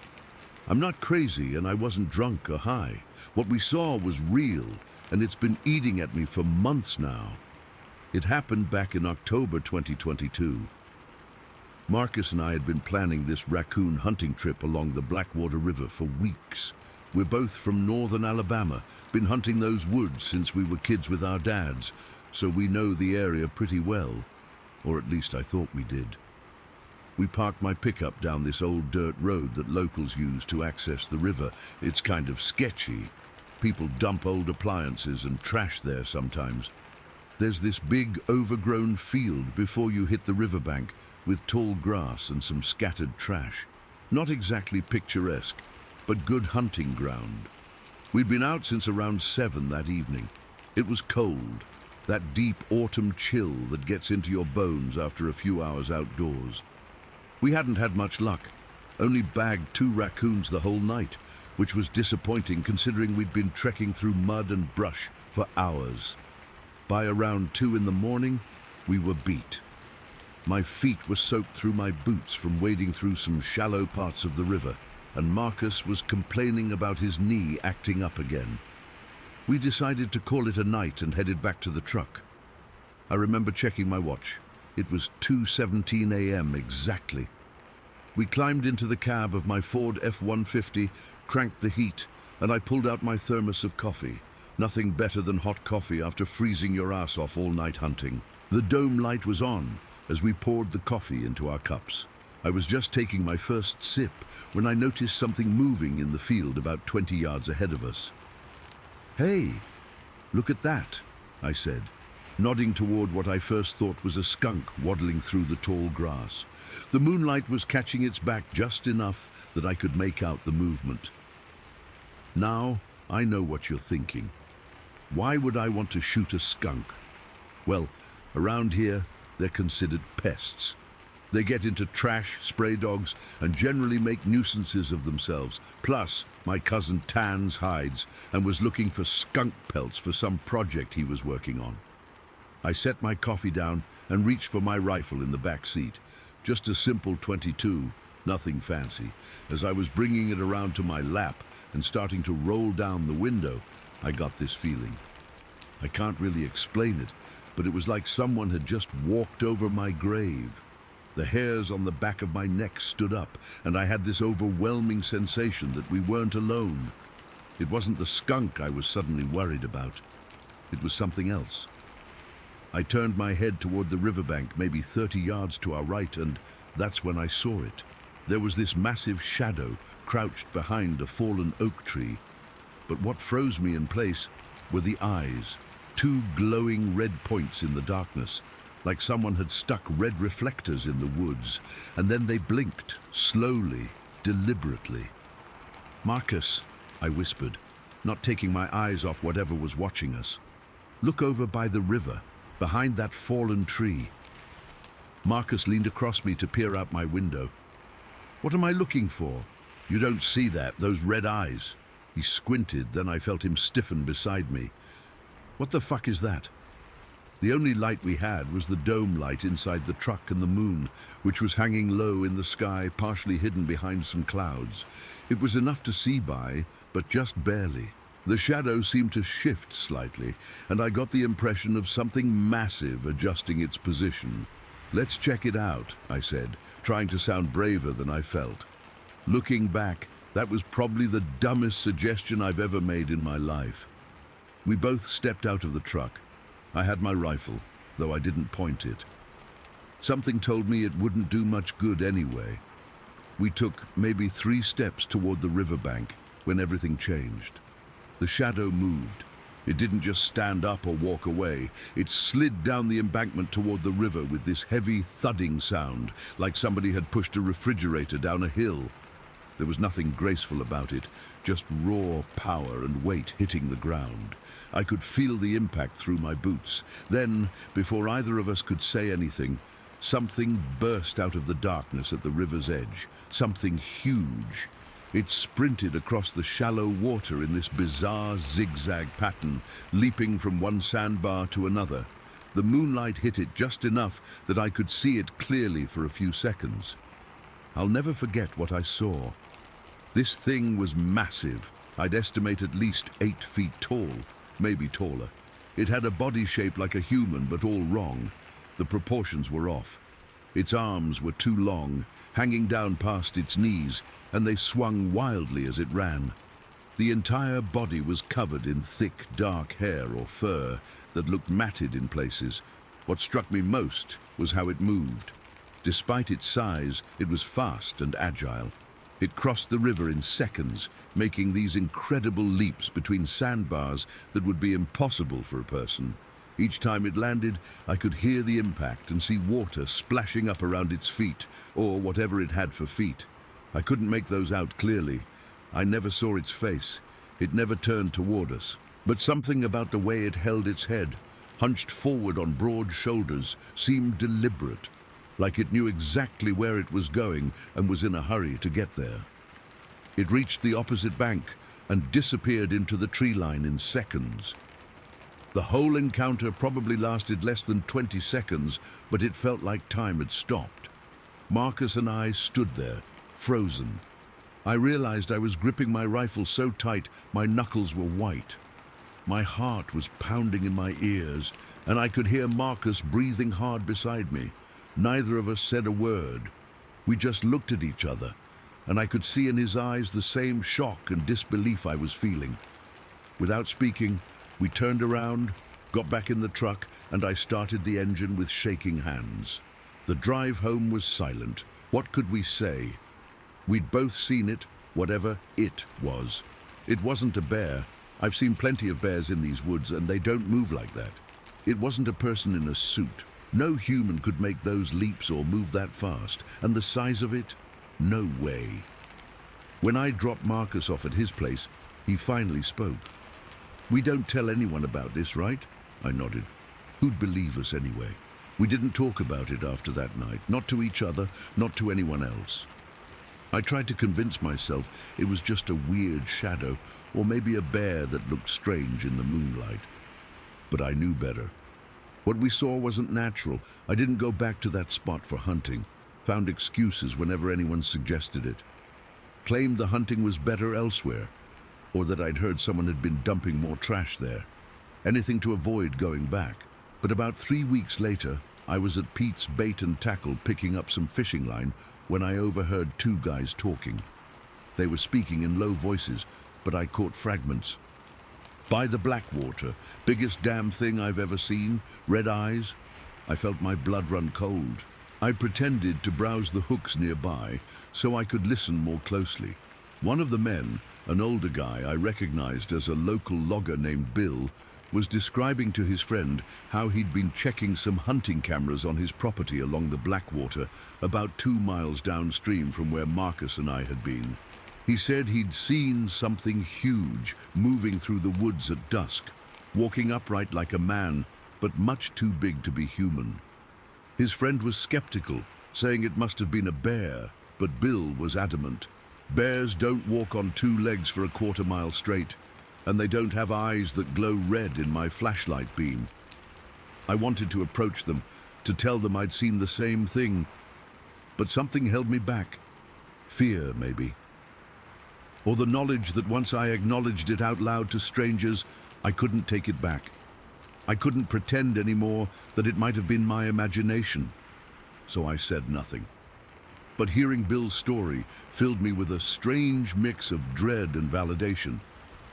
Whatever Marcus and I had seen that night, we weren't the only ones. I've spent hours researching since then, looking up Sasquatch sightings in Alabama, reading about cryptids and strange creatures people have reported over the years. Some of the descriptions match what we saw: the height, the movement, even the red eye shine. But nothing feels quite right. Nothing completely explains what was crouching by the riverbank, watching us that night. I still go hunting, but never alone now, and never near that stretch of the Blackwater.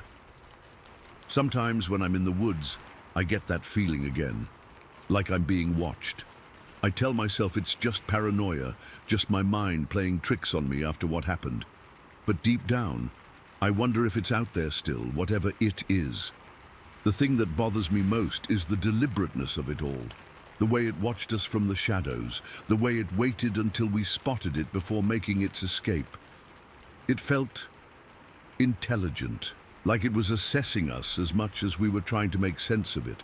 I've never believed in monsters or cryptids before this. I'm a practical person. I work construction, I hunt, I fix my own truck. I don't go in for ghost stories or Bigfoot documentaries, but I know what I saw, and it wasn't anything that's supposed to exist in the woods of northern Alabama. Marcus and I still hang out, still go hunting sometimes, but we always choose different spots now. We never talk about that night, but sometimes I'll catch him scanning the tree line a little too carefully or flinching at unexpected sounds in the woods. I know he's thinking about it too. I don't know what we encountered by the Blackwater that October night. I don't know if it was some undiscovered species or something that science can't explain, or just some bizarre confluence of shadows and moonlight that tricked our eyes. But I know this. Something was watching us from the darkness, something that moved with purpose and power. something that shouldn't exist, but does. And sometimes, on cold nights when I can't sleep, I wonder if it's watching me still. Story 8. I've debated sharing this for so long. Even now, my hands are shaking as I type. I'm 37 now, but I was 15 when it happened, and it still feels like yesterday. I've never been able to talk about it without people giving me that look. You know the one. But I need to put this out there. Maybe someone else has seen what I saw. It was the summer of 2001, and I was staying with my dad in Whitehorse, Yukon territory. My parents had divorced when I was 11, and Dad had moved up north to work as a helicopter pilot for a mining company. I usually spent a month with him each summer, which was pretty cool, since the Yukon is beautiful, especially along the river. That summer, I'd gotten really into this book called Sasquatch by Don Hunter and Renee DeHinden. I'd always been fascinated by cryptids and unexplained phenomena, typical teenage boy stuff, I guess. But this book really grabbed me. I must have read it 3 or 4 times that month. Dad thought it was funny how obsessed I was, always asking him if he'd ever seen anything strange while flying over the forests. He'd just laugh and say the only monster in the Yukon was the mosquito. I spent most days fishing. Dad worked long hours, so I had to entertain myself. There was this perfect spot along the Yukon River about a mile from Dad's place. I'd discovered it the previous summer, a collection of concrete boulders that created this calm pool where fish would gather. I'd caught a 3-pound Arctic grayling there once, and Dad had been so impressed he'd mounted it on the wall. July 17th. That date is burned into my brain forever. It was unusually warm, maybe 75 degrees, and I'd decided to head to my fishing spot around mid-afternoon. I packed my tackle box and grabbed my rod, a Shakespeare ugly stick that Dad had given me for my birthday. I remember the weight of it in my hand as I walked, the way the sun glinted off the reel. The route to my fishing spot was simple. There was this gravel access road that ran parallel to the river for about half a mile. Then I'd cut through some brush to get to the concrete boulders. About 3/4 of the way there was this light blue utility shed, probably something to do with the city's water system. I remember the paint was peeling and someone had sprayed graffiti on one side, just some initials, nothing fancy. As always, when I reached the shed, I turned west toward the river. The shed momentarily blocked my view of the fishing spot as I made the turn. This detail matters. It matters so much, because 1 second everything was normal and the next, I froze. Every hair on my body stood straight up. About 200 feet away, near a stand of tall aspens, was something, someone. No, definitely something, a figure standing upright, tall, dark and thin, much taller than any man I'd ever seen, 7, maybe 8 feet tall. My brain couldn't process what I was seeing. It was like those moments in dreams where you're trying to run, but your legs won't move. Except this wasn't a dream. The sun was warm on my neck, the tackle box handle was digging into my palm, and that thing was standing there, just existing in a way that it shouldn't be able to. Pure instinct kicked in. I backed up several steps and ducked behind the utility shed. My heart was hammering so hard I thought it might explode. I couldn't breathe, couldn't think. All I knew was that I needed to hide. What if it had seen me? What if it was coming toward me right now? I pressed my back against the shed's metal wall, feeling the heat of the sun-warmed surface through my t-shirt. The silence was deafening. No birds, no insects, just my own ragged breathing and the blood rushing in my ears. I don't know how long I stood there, maybe 30 seconds, maybe 2 minutes. Eventually, the need to know overcame my fear. I had to look again, had to confirm what I'd seen. Maybe it was just a hiker in dark clothes. Maybe my Sasquatch-obsessed brain had played a trick on me. Slowly, my legs trembling, I peered around the corner of the shed. It was still there, but now it was moving. Not toward me, thank God. It was jumping or dancing around one of the larger aspen trees. I can't describe how bizarre this was. This enormous, dark figure prancing with its legs shoulder-width apart, arms flailing around like it was excited about something. It moved with this strange mixture of power and awkwardness, like nothing I'd ever seen before. Human-like, but definitely not human. And the silence, that's what really got to me. This thing was clearly excited, clearly expending a lot of energy, but it made absolutely no sound. No grunting, no breathing, nothing. Just this silent, frenzied dance around the tree.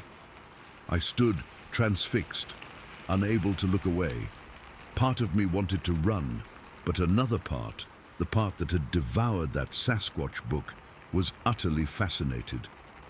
Was I actually seeing what I thought I was seeing? Was this really happening? Then the creature did something even stranger. It reached up to a large branch about at its shoulder height, which would have been well above any normal person's head, and tried to pull itself up. For a split second, I thought it was going to climb the tree. Crack! The sound of the branch breaking echoed across the open space. I flinched so hard I nearly fell over. The creature staggered backward as the branch gave way, and in that moment I knew with absolute certainty this was real. This was happening. The sound of that branch breaking confirmed it. This wasn't a hallucination or a dream. That snap jolted me back to reality. I needed to get out of there, now. My hands were shaking so badly I nearly dropped my fishing rod. I looked at the path ahead, then back at the creature, calculating. As long as I kept the shed between me and it, I might be able to escape without being seen. I took one last look. The creature was examining the broken branch now, turning it over in its hands, seemingly unbothered by its failed attempt to climb. Those hands, they looked so wrong. Too long, too thin, with fingers that seemed to bend at odd angles. I didn't wait to see more. I ducked low and ran. I ran faster than I'd ever run in my life, my sneakers kicking up dust on the gravel path, my tackle box banging against my leg with every stride. I didn't look back. I didn't stop. I just ran and ran until my lungs burned and my legs ached, but the fear pushed me forward. When I finally stumbled through the door of Dad's place, I collapsed on the floor, gasping for breath. Dad wasn't home yet. He wouldn't be back for hours. I locked the door, then checked all the windows, pulling the blinds shut. I sat on the couch with a kitchen knife beside me, jumping at every sound until Dad came home. When he finally arrived, I blurted out everything. The words tumbled out in a confused rush: the creature, the dancing, the broken branch. Dad listened patiently, but I could see the skepticism in his eyes. He suggested it might have been a bear standing on its hind legs, or maybe just a tall hiker in dark clothes. When I insisted it wasn't either of those things, he sighed and asked if I'd been reading that Sasquatch book again. "Your imagination's running wild, Tommy," he said. "There's no such thing as Bigfoot." The next day, I tried telling my friend Jason, who was staying with his grandparents for the summer. He laughed and called me crazy. "Dude, you're seeing things. Too much sun, probably." No one believed me. Not Dad, not Jason, not Dad's girlfriend when she came over for dinner. They all had the same patronizing smile, the same dismissive tone. After a few days, I stopped trying to convince them. But I knew what I'd seen. And part of me needed proof, needed something to validate what had happened. So 5 days later, I convinced Jason to come with me back to the spot. He agreed, mostly because he thought it would be funny to watch me get scared by shadows. We approached cautiously, with me nearly jumping out of my skin at every sound in the brush. But when we reached the utility shed and then my fishing spot, there was nothing unusual to be found. The stand of aspens stood silent and undisturbed. We looked for tracks, broken branches, hair, anything that might prove something had been there. Nothing. "See, told you it was just your imagination," Jason said, skipping a stone across the river. But then I spotted it, the broken branch lying at the base of one of the larger aspens. I ran over and picked it up. It was thick, at least 2 inches in diameter, and had been snapped clean through rather than gradually broken by wind or weather. "Look," I showed Jason. "This is the branch it broke." Jason rolled his eyes. "Dude, branches fall all the time. Probably broke in that windstorm last week." I knew it wasn't from any windstorm. I knew what I'd seen. But I also knew no one was ever going to believe me without real evidence, and a broken branch wasn't enough. I never went back to that fishing spot again. Spent the rest of the summer hanging around Dad's place or in town where there were plenty of people. When August came and it was time to go back to Mom's in Vancouver, I was relieved. The city felt safe in a way the Yukon no longer did. 22 years have passed, and I've never told many people about what happened. I've had other scary experiences in my life. Car accidents, a mugging in college, even nearly drowning once while kayaking. But nothing, absolutely nothing, has ever terrified me the way that encounter did. Even now, I avoid heavily wooded areas. I can't go camping without breaking into a cold sweat at every snapping twig or rustling leaf after dark. The few times I've told this story to girlfriends or close friends, they've either thought I was making it up for attention or that my teenage brain had misinterpreted something ordinary. I stopped sharing it eventually. What's the point when no one believes you? But I know what I saw. That wasn't a bear.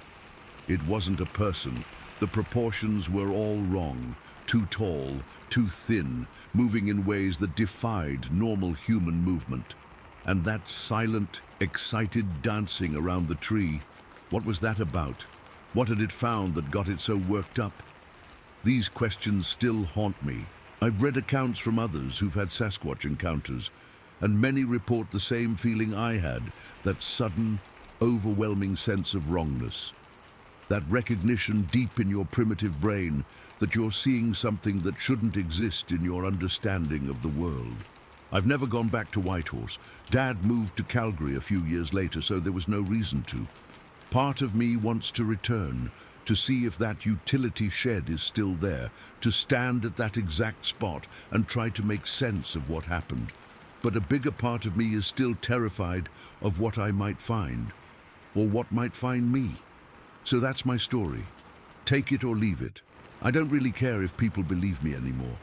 But sometimes, when I'm lying awake at night and my mind drifts back to that summer day, I still hear the snap of that branch breaking. Still see those unnaturally long fingers. Still feel the primal fear that told me to run, run, run, and never look back. Whatever I saw that day by the Yukon River, whatever it was doing with that tree, it wasn't human. And I'll go to my grave knowing that. Story 9. I've debated posting this for years. I'm not looking for attention or trying to convince anyone of anything. I just need to get this off my chest because it's been living in my head rent-free since the summer of '98, and I've never been able to make sense of it. This happened during a solo motorcycle trip I took through eastern Canada in August of '98. I was 32 then, working a soul-crushing office job in Ottawa and desperately needed to get away. I'd saved up for months to buy a decent used Honda that could handle long distances and mapped out a route through New Brunswick, Nova Scotia, and PEI. The first leg of my journey took me to Red Bank, New Brunswick, where my college buddy Matt had moved a few years earlier. I spent a couple days catching up with him, and he suggested I check out Kutcha Provincial Park, about an hour and a half away. "It's not as touristy as some of the other spots," he said. "You'll have most of the trails to yourself." That sounded perfect to me. I'd packed light, just a small tent, sleeping bag, and the bare essentials in my saddlebags.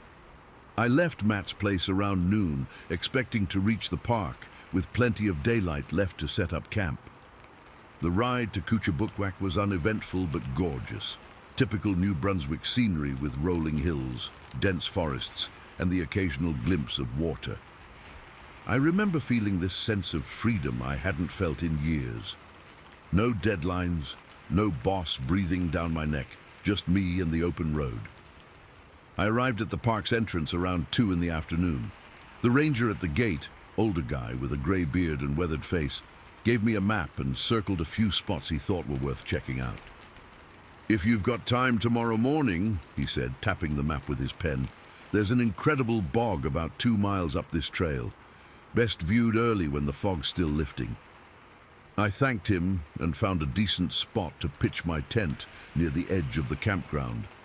There weren't many other campers around, just a couple of RVs and a few tents scattered across the grounds.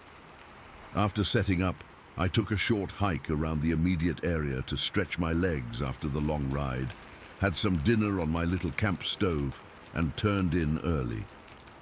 I woke up just before dawn the next morning. The air was crisp and cool, with that earthy smell you only get in deep forests. I made a quick cup of instant coffee, grabbed my day pack with water, some trail mix, and my camera, and headed out toward the bog the ranger had recommended. The trail was well maintained, but definitely not heavily trafficked. I passed nobody on my way up, though I did see plenty of wildlife, a couple of rabbits, numerous birds, and even a fox that darted across the path about 50 feet ahead of me. After maybe 45 minutes of hiking, the dense forest started thinning out, and I could see light filtering through the trees.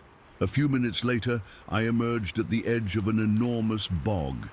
I'm not great with measurements, but it had to be at least 1.5 kilometers wide by 1/4 kilometer across, a vast open wetland stretching out before me. At the trailhead stood a wooden observation tower, maybe 15 feet tall. I climbed up to get a better view, and holy shit, it was spectacular. The early morning fog was still clinging to parts of the bog, creating this ethereal landscape. The sun was just starting to burn through, casting golden light across the water and vegetation. I took several photos, though I knew they wouldn't capture the full beauty of it. I leaned against the railing, just taking it all in, scanning slowly across the landscape. That's when I noticed something moving about 500 feet out in the bog. At first I thought it was a moose or maybe a bear, but as I focused on it, something felt off. The creature was uniformly grayish-brown in color, and it was walking upright away from my position. My first thought was that it must be another hiker, but the coloration was wrong. This wasn't someone in hiking clothes, and the way it moved, it wasn't quite human. I grabbed my camera and tried to zoom in, but the damn thing wasn't powerful enough to get a clear shot at that distance. I could see its outline clearly enough with my naked eye, though. The proportions were just wrong for a human. The arms seemed longer, hanging down past what would be mid-thigh on a person, and its gait was fluid but different, longer strides maybe. I stood there frozen, watching as it moved steadily away from me, eventually disappearing into a more densely vegetated area of the bog. My heart was racing, and I had this weird mixture of excitement and unease washing over me. I'd been fascinated by Sasquatch stories since I was a kid, reading every book I could find on the subject, but I'd never actually expected to see anything myself. After it disappeared, I stayed in the tower for another 20 minutes, scanning the area where I'd lost sight of it, hoping for another glimpse. Nothing. Eventually, I decided to head down and walk along the boardwalk that extended out into the bog. There was a well-maintained wooden path that followed roughly the same direction the creature had gone. I walked slowly, stopping frequently to look and listen. The bog was eerily quiet that morning. No birds calling, no insects buzzing, just the occasional sound of water dripping or vegetation rustling in the light breeze. About halfway across the bog, I stood at a junction where the boardwalk split in 2 directions. To my right, the path continued around the perimeter. To my left was a narrower trail that headed deeper into the bog, toward where I'd last seen the figure.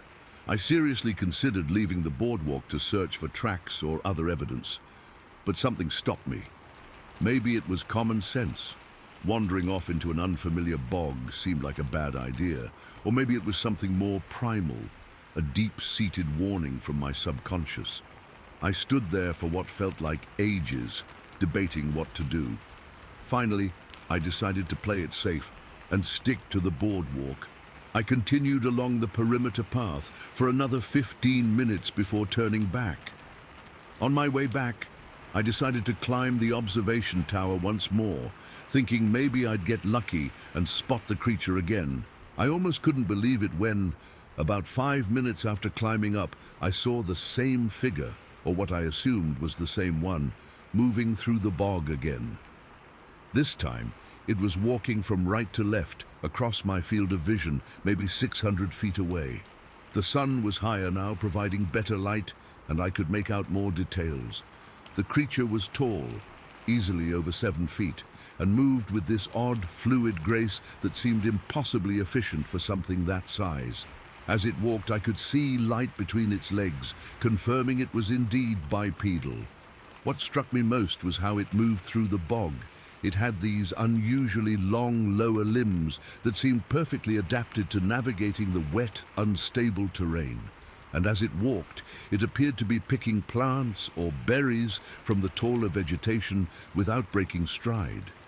It didn't need to bend over or stop, just reached out with those long arms and plucked whatever it was gathering as it moved. I watched, completely mesmerized, for at least 20 minutes. Not once did it turn in my direction or give any indication it knew it was being observed.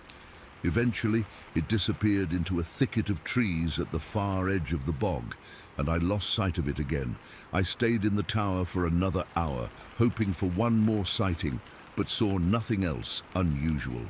Eventually, hunger drove me back to my campsite, where I sat in a daze, trying to process what I'd seen. That night, I barely slept. Every sound outside my tent had me on edge. I kept replaying the sightings in my head, trying to rationalize what I'd seen. Could it have been a person in some kind of ghillie suit? Maybe, but who would wear something like that in August heat? And why? The park wasn't exactly teeming with hunters or wildlife photographers. The next morning, I packed up early and decided to explore some other trails before continuing my trip. I was hoping, though I wouldn't have admitted it to myself at the time, to find some sign of the creature I'd seen. About 2 hours into my hike, I came across something strange. A natural opening in the forest, like a wide path about 20 feet across, extending as far as I could see in either direction. The vegetation on either side was dense, but this corridor was relatively clear, with just low-growing plants and occasional saplings. I followed this opening for maybe half a mile before it curved back toward the main trail. As I was about to rejoin the marked path, something on the ground caught my eye. There, in a patch of softer earth, was what looked like a footprint. I crouched down to examine it. The impression was about an inch deep and clearly foot-shaped, but much larger than any human foot I'd ever seen. It was hard to get an exact measurement, but comparing it to my own boot, size 11, this print had to be at least 16 inches long and proportionally wide. The hair on the back of my neck stood up. I took a couple of photos of the print, wishing I had something to place next to it for scale. Then I searched the area for more prints, but found nothing conclusive, just some disturbed vegetation and what might have been partial impressions in less ideal soil. Later that day, on a different trail several miles from the first, I found another one of those strange natural corridors cutting through the forest. This one had the same characteristics, about 20 feet wide, relatively clear compared to the surrounding forest, and extending in a gently curving line as far as I could see in both directions. I've hiked a lot in my life, and I've never seen natural features quite like these before or since. They didn't look man-made. There were no cut stumps or signs of clearing, but they were too uniform to be completely random. I left the park that afternoon and continued my vacation, visiting other parks and scenic areas throughout the Maritimes. But nothing else I saw on that trip made the same impression on me as those few hours at Kuchabukwak. I've spent the last 25 years trying to make sense of what I saw. I've read countless books and articles about Sasquatch sightings in the Northeast, joined online forums, and even attended a couple of cryptozoology conferences. I've heard similar stories from others. especially the descriptions of those game trails cutting through forests. I've never gone public with my story until now. I didn't want to be labeled as that crazy Bigfoot guy. My friends and family know I'm interested in the subject, but I've never told them about my personal experience. What bothers me most isn't whether people believe me or not. It's that I still don't understand what I saw. If these creatures exist, how have they remained so elusive? The bog where I spotted the figure wasn't some remote wilderness thousands of miles from civilization. It was a provincial park, for crying out loud, less than 2 hours from several decent-sized towns. I've thought about going back to Kuchabukwak many times over the years, but something always stops me. Part of me wants confirmation of what I saw, but another part is afraid, not of the creature itself, but of finding nothing. Of having to accept that maybe my eyes played tricks on me, or that I somehow misinterpreted something perfectly ordinary. All I know for sure is that on a quiet summer morning in '98, I saw something moving through a New Brunswick bog that didn't fit into any category of animal I recognized. Something that walked upright like a human, but clearly wasn't one. Something that seemed perfectly at home in an environment that would challenge even the most experienced outdoorsman. And sometimes, late at night when I can't sleep, I still see it in my mind's eye, that tall, grayish-brown figure moving with impossible grace across the misty landscape, completely unaware of the impact its mere existence would have on one random guy from Ottawa who just happened to be in the right place at the right time. Story 10. My buddy Dave and I had been planning this backcountry hiking trip for almost a year. We're both experienced hikers. I've done sections of the Appalachian, and he's conquered parts of the Continental Divide. Alaska was supposed to be our big adventure, something different from our usual trails. We'd mapped out a 5-day trek through the Wrangell St. Elias National Park, with Kennecott as our starting point. Everything went wrong from the beginning. Our flight to Anchorage was delayed, which meant we missed our connecting bush plane. We ended up having to scramble for alternative transportation, finally getting dropped off near the trailhead around 6 in the evening. Way later than we'd planned. The sun was already starting to dip, casting long shadows across the valley. Anyone who's been to Alaska in summer knows the daylight lasts forever, but even so, we were pushing it. We'd planned to hike about 5 miles in before making camp, but there was no way we were going to make that before dark. We should just find the first decent spot and set up, Dave suggested, adjusting his pack. We can make up the miles tomorrow. I agreed. We weren't familiar with the terrain, and stumbling around in the dark seemed like a recipe for disaster. So we hiked maybe a mile in from the trailhead, found a small clearing about 50 yards off the main trail, and decided that would be home for the night. The spot wasn't ideal. A bit rocky and closer to the trail than I would have liked, but it was flat enough for our tents and had a few trees nearby where we could hang our food. The last thing we needed was a bear encounter on our first night. We worked quickly to set up camp as the light continued to fade. The air had that crisp, clean quality you only get in places untouched by pollution. The peaks of the Wrangells loomed all around us, still capped with snow even in July. Under different circumstances, I would have taken time to appreciate the view, but we were racing against darkness. After pitching our tents, we strung up our bear bag, hoisting all our food, toiletries, and anything else with a scent, about 15 feet up a sturdy pine tree, a good distance from our sleeping area. Standard procedure in bear country. We quickly heated some freeze-dried meals on the portable stove, wolfed them down, and cleaned up thoroughly. By this point, the light had faded to that strange Alaskan twilight that never quite becomes full darkness in summer. The sky was a deep blue-gray, and the shapes of trees and mountains were becoming indistinct silhouettes against the sky. "I'm gonna have a smoke," I told Dave, who was already crawling into his tent. Dave hates cigarettes, so I always make a point to walk away from camp when I indulge. "I'll be right back." "Don't get eaten by a bear," Dave called out, his voice already muffled by the tent fabric. I grabbed my headlamp, but didn't turn it on. There was still just enough light to see without it. I walked back toward the main trail, figuring that would be a good place to stand. I didn't want to wander too far from camp in unfamiliar territory, but I also didn't want the smoke lingering around our tents. When I reached the trail, I lit up my cigarette and just stood there for a moment, taking it all in. The silence was profound. No traffic noise, no distant sirens, no human sounds at all. Just the occasional rustle of wind through trees and the far-off sound of water moving somewhere. It was peaceful in a way that's hard to describe if you haven't experienced it. I was about halfway through my cigarette when I first noticed movement on the trail. The trail curved around a bend about 70 or 80 yards ahead of me, and at first, all I saw was a dark shape emerging from around that curve. My initial thought, and this seems so absurd now, was that it was someone on a bicycle. That was my brain's first attempt to make sense of what I was seeing. A mountain biker, riding late, coming down the trail. But even as I had that thought, something felt off. The proportions weren't right, and who would be biking this remote trail at dusk? I squinted, trying to get a better look in the fading light.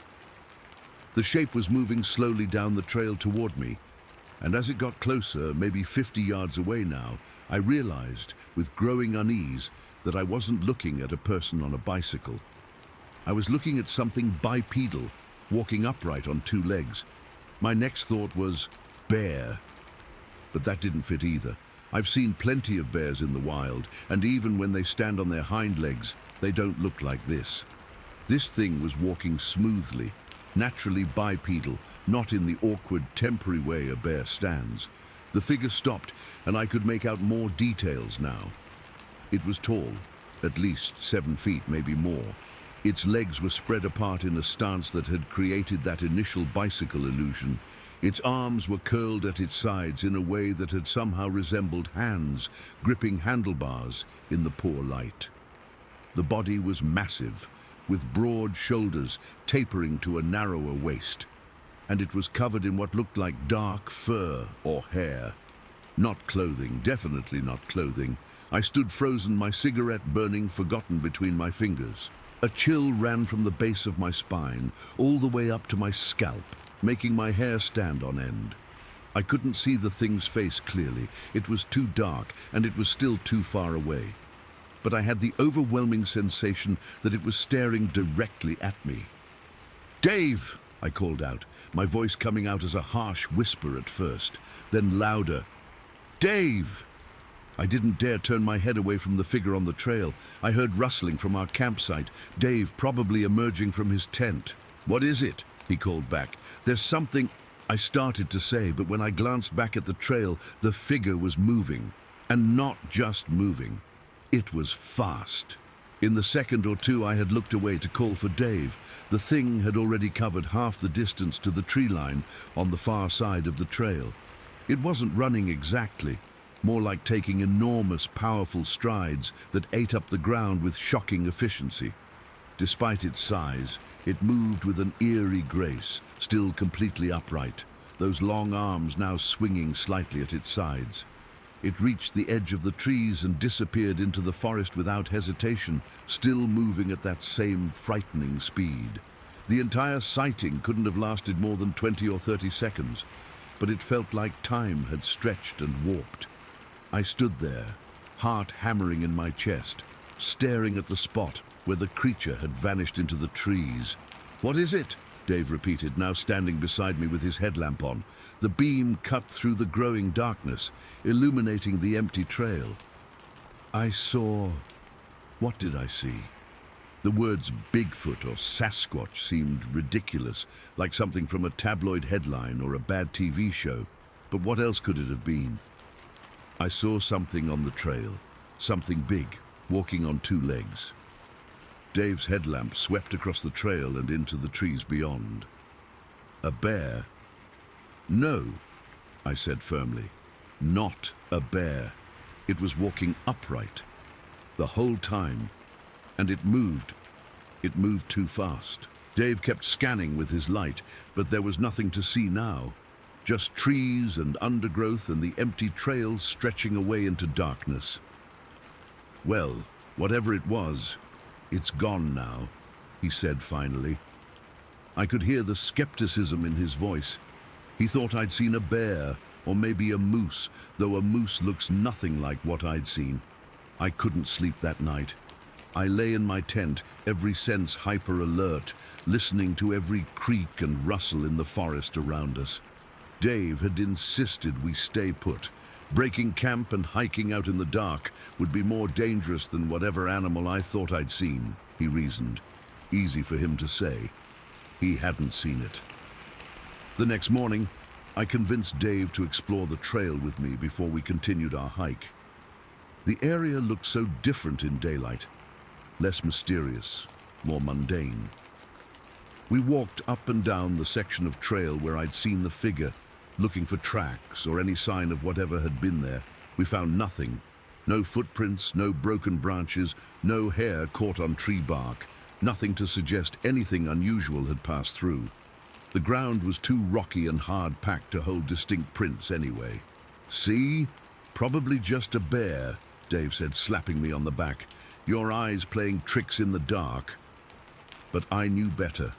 I'd seen what I'd seen. The image was burned into my memory. That tall, powerful silhouette, the way it moved with such unnatural speed and grace for something so large. The weird stance that had made me think of a bicycle at first. The absolute certainty I felt that it had been watching me, studying me, before I called out to Dave. We continued our hike as planned, but I couldn't shake the unease. Every shadow in the trees, every unexplained sound had me on edge. I kept feeling like we were being watched, followed.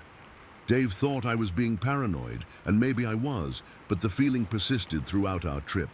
When we got back to civilization, I did what anyone would do these days. I went online and started researching. Turns out there have been numerous Sasquatch sightings in Alaska over the years. The native Alaskans have their own traditions about wild men of the forest. Reading other people's accounts, I found similarities to what I'd experienced. The height, the speed, the way it moved, the feeling of being observed. I've only told this story to a handful of people since it happened. Most react like Dave did, with polite skepticism at best, outright mockery at worst. One friend suggested I'd been suffering from altitude sickness or exhaustion. Another joked that Alaskan mosquitoes are so big they're often mistaken for Bigfoot. But I know what I saw. It wasn't a bear. It wasn't a moose. It wasn't a person. And it certainly wasn't my imagination. The thing that gets me the most, the detail I keep coming back to, is how it was just watching us, standing there on the trail, observing our camp. What was it thinking? Was it curious, territorial? Did it move away because I spotted it, or because I called out to Dave? Would it have approached if I hadn't seen it? I've been back to Alaska since then, though not to that same area. I find myself scanning the trees whenever I'm hiking, half hoping, half fearing I'll see something similar again. I want proof, something to vindicate me, to show all the skeptics that I'm not crazy or confused or lying. But deeper down, I'm also kind of glad I don't have proof, because that would mean accepting that these creatures really are out there, sharing our world, but largely unseen. Powerful enough to remain hidden despite all our technology and expansion. And if they've managed to stay hidden this long, maybe there's a good reason for that. All I know is what I saw that evening in Kennecott. A massive, bipedal creature covered in dark fur, watching our camp from the trail before disappearing with impossible speed into the Alaskan wilderness. I don't expect you to believe me. Honestly, I probably wouldn't believe it either if someone else told me this story, but it happened. And 2 years later, I still find myself lying awake some nights, wondering what exactly was standing on that trail, watching me. Story 11. I never thought I'd be sharing this online. I'm not the type who believes in monsters or cryptids or anything like that. I've always been the rational one in my family. The one who explains away the strange noises in the attic or finds logical reasons for why things go missing. But what happened last summer near Chilliwack Lake changed everything for me, and I still can't explain it. My name's Rebecca. I'm a single mom with 2 daughters. Emma, we'd find a rational explanation. Maybe it was just a particularly tall person out hiking. Maybe it was some kind of optical illusion caused by the headlights and the darkness. But the kids were convinced. It was a Sasquatch, Emma said firmly. I looked it up online. There have been sightings around Chilliwack Lake before. It didn't hurt us, though, Lily pointed out. It just watched us. Maybe it was curious, Ben suggested. Like we were as interesting to it as it was to us. That thought didn't comfort me at all. The idea that there might be something out there watching, thinking, observing us. It makes the wilderness feel different now, less like a place of beauty and more like something alien and unpredictable. I reported what we saw to my brother-in-law, who works for the Forestry Service. He listened politely, but suggested it was probably just a bear. When I insisted on the height and the feet, he changed the subject. I haven't brought it up again. It's been nearly a year now, and I still haven't gone back to that road. We still go to Chilliwack Lake sometimes, but only on the main roads, and we always leave well before sunset. The kids have mostly moved on. They tell the story at sleepovers sometimes, but the immediate fear has faded. For me, though, it's different. I find myself looking more carefully at the tree line when we're driving. I notice movements in the shadows that I would have ignored before. And sometimes, when I'm alone at night and the house is quiet, I think about those eyes watching us from the darkness. I don't know what we saw that night. Maybe it was a Sasquatch, maybe it wasn't. But I know it wasn't anything that should have been there, anything that fits into my understanding of the world. And that's what keeps me awake sometimes, not just the memory of what I saw, but the knowledge that there are things out there we don't understand, things that watch us from the shadows while we go about our lives oblivious. I still drive past forests every day. I still see the mountains in the distance. But now, I always wonder, is something watching me from those trees? And what would happen if, one day, it decided to do more than just watch?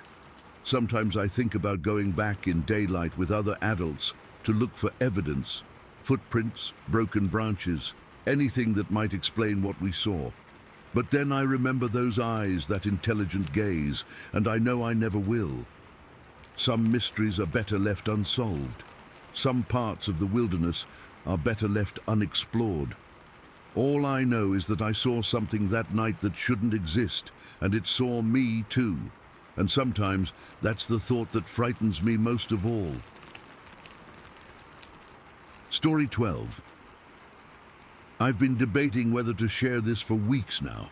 Part of me doesn't want to relive it, but another part needs to get this out there. Maybe someone has seen something similar, or can explain what the hell my brother and I encountered last month. This happened in July, just 3 weeks ago to be exact. My brother Tyler and I had spent most of the day riding our four-wheelers around Harrison Lake. It was hot as hell that day, typical July weather, but we'd been planning this trip for a while and weren't about to let the heat stop us. We're both pretty experienced riders and know the trails around there like the back of our hands, having grown up nearby. By late afternoon we were sweaty, covered in dirt, and honestly getting a bit tired. We decided to take a break at this creek that feeds into the lake. It's this peaceful spot where the water runs clear over smooth rocks and there's just enough tree cover to get some shade. The sun was starting to set, painting everything in that golden orange light, and the temperature was finally dropping to something bearable. We parked the four-wheelers about 20 feet from the creek bank and were just chilling, skipping rocks across the surface and talking about random stuff. Work, Tyler's girlfriend drama, the usual brother talk. I remember feeling completely relaxed and thinking how perfect the moment was. No phones, no problems, just nature and shooting the shit with my brother. That's when I first noticed something felt off. I couldn't put my finger on it at first, but I realized the forest had gotten weirdly quiet. The birds that had been making noise earlier had stopped, and there was this heaviness to the air that's hard to explain. It wasn't just quiet. It was silent in a way that felt unnatural. Then we heard it. At first, I thought maybe it was a deer or something crashing through the underbrush across the creek from us. But this was different, heavier, deliberate, powerful.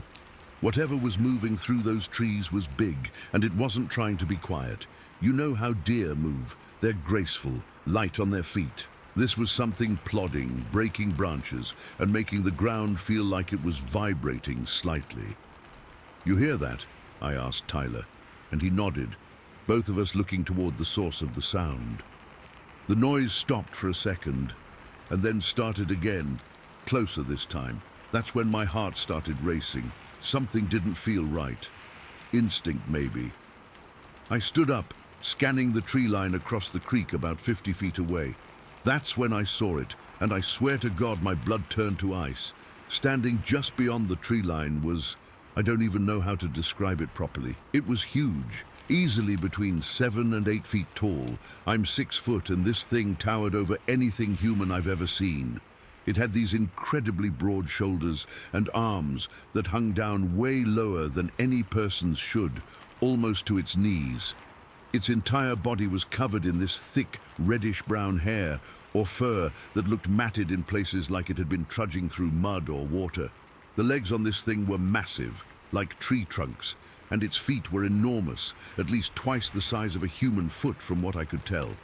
But its eyes, Jesus, its eyes. They were set deep in this face that wasn't quite human, wasn't quite animal. Dark most of the time, but when it shifted its head, I swear they caught the setting sunlight with this reddish glow that made my stomach drop.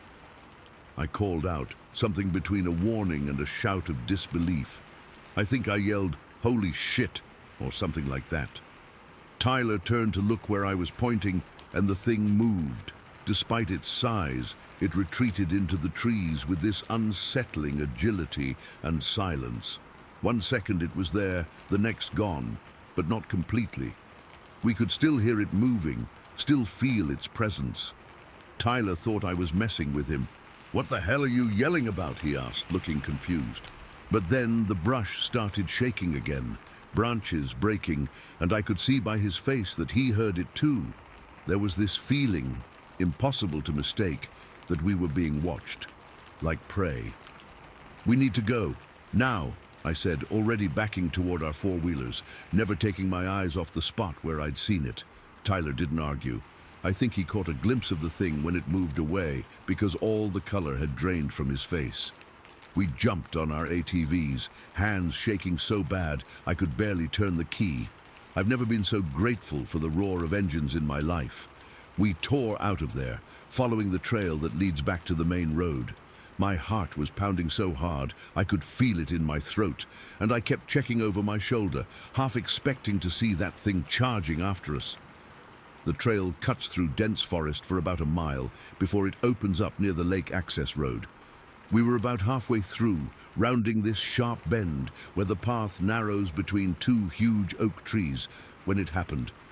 The creature, the same one had to be, suddenly burst from the trees to our right and ran directly across the path in front of us.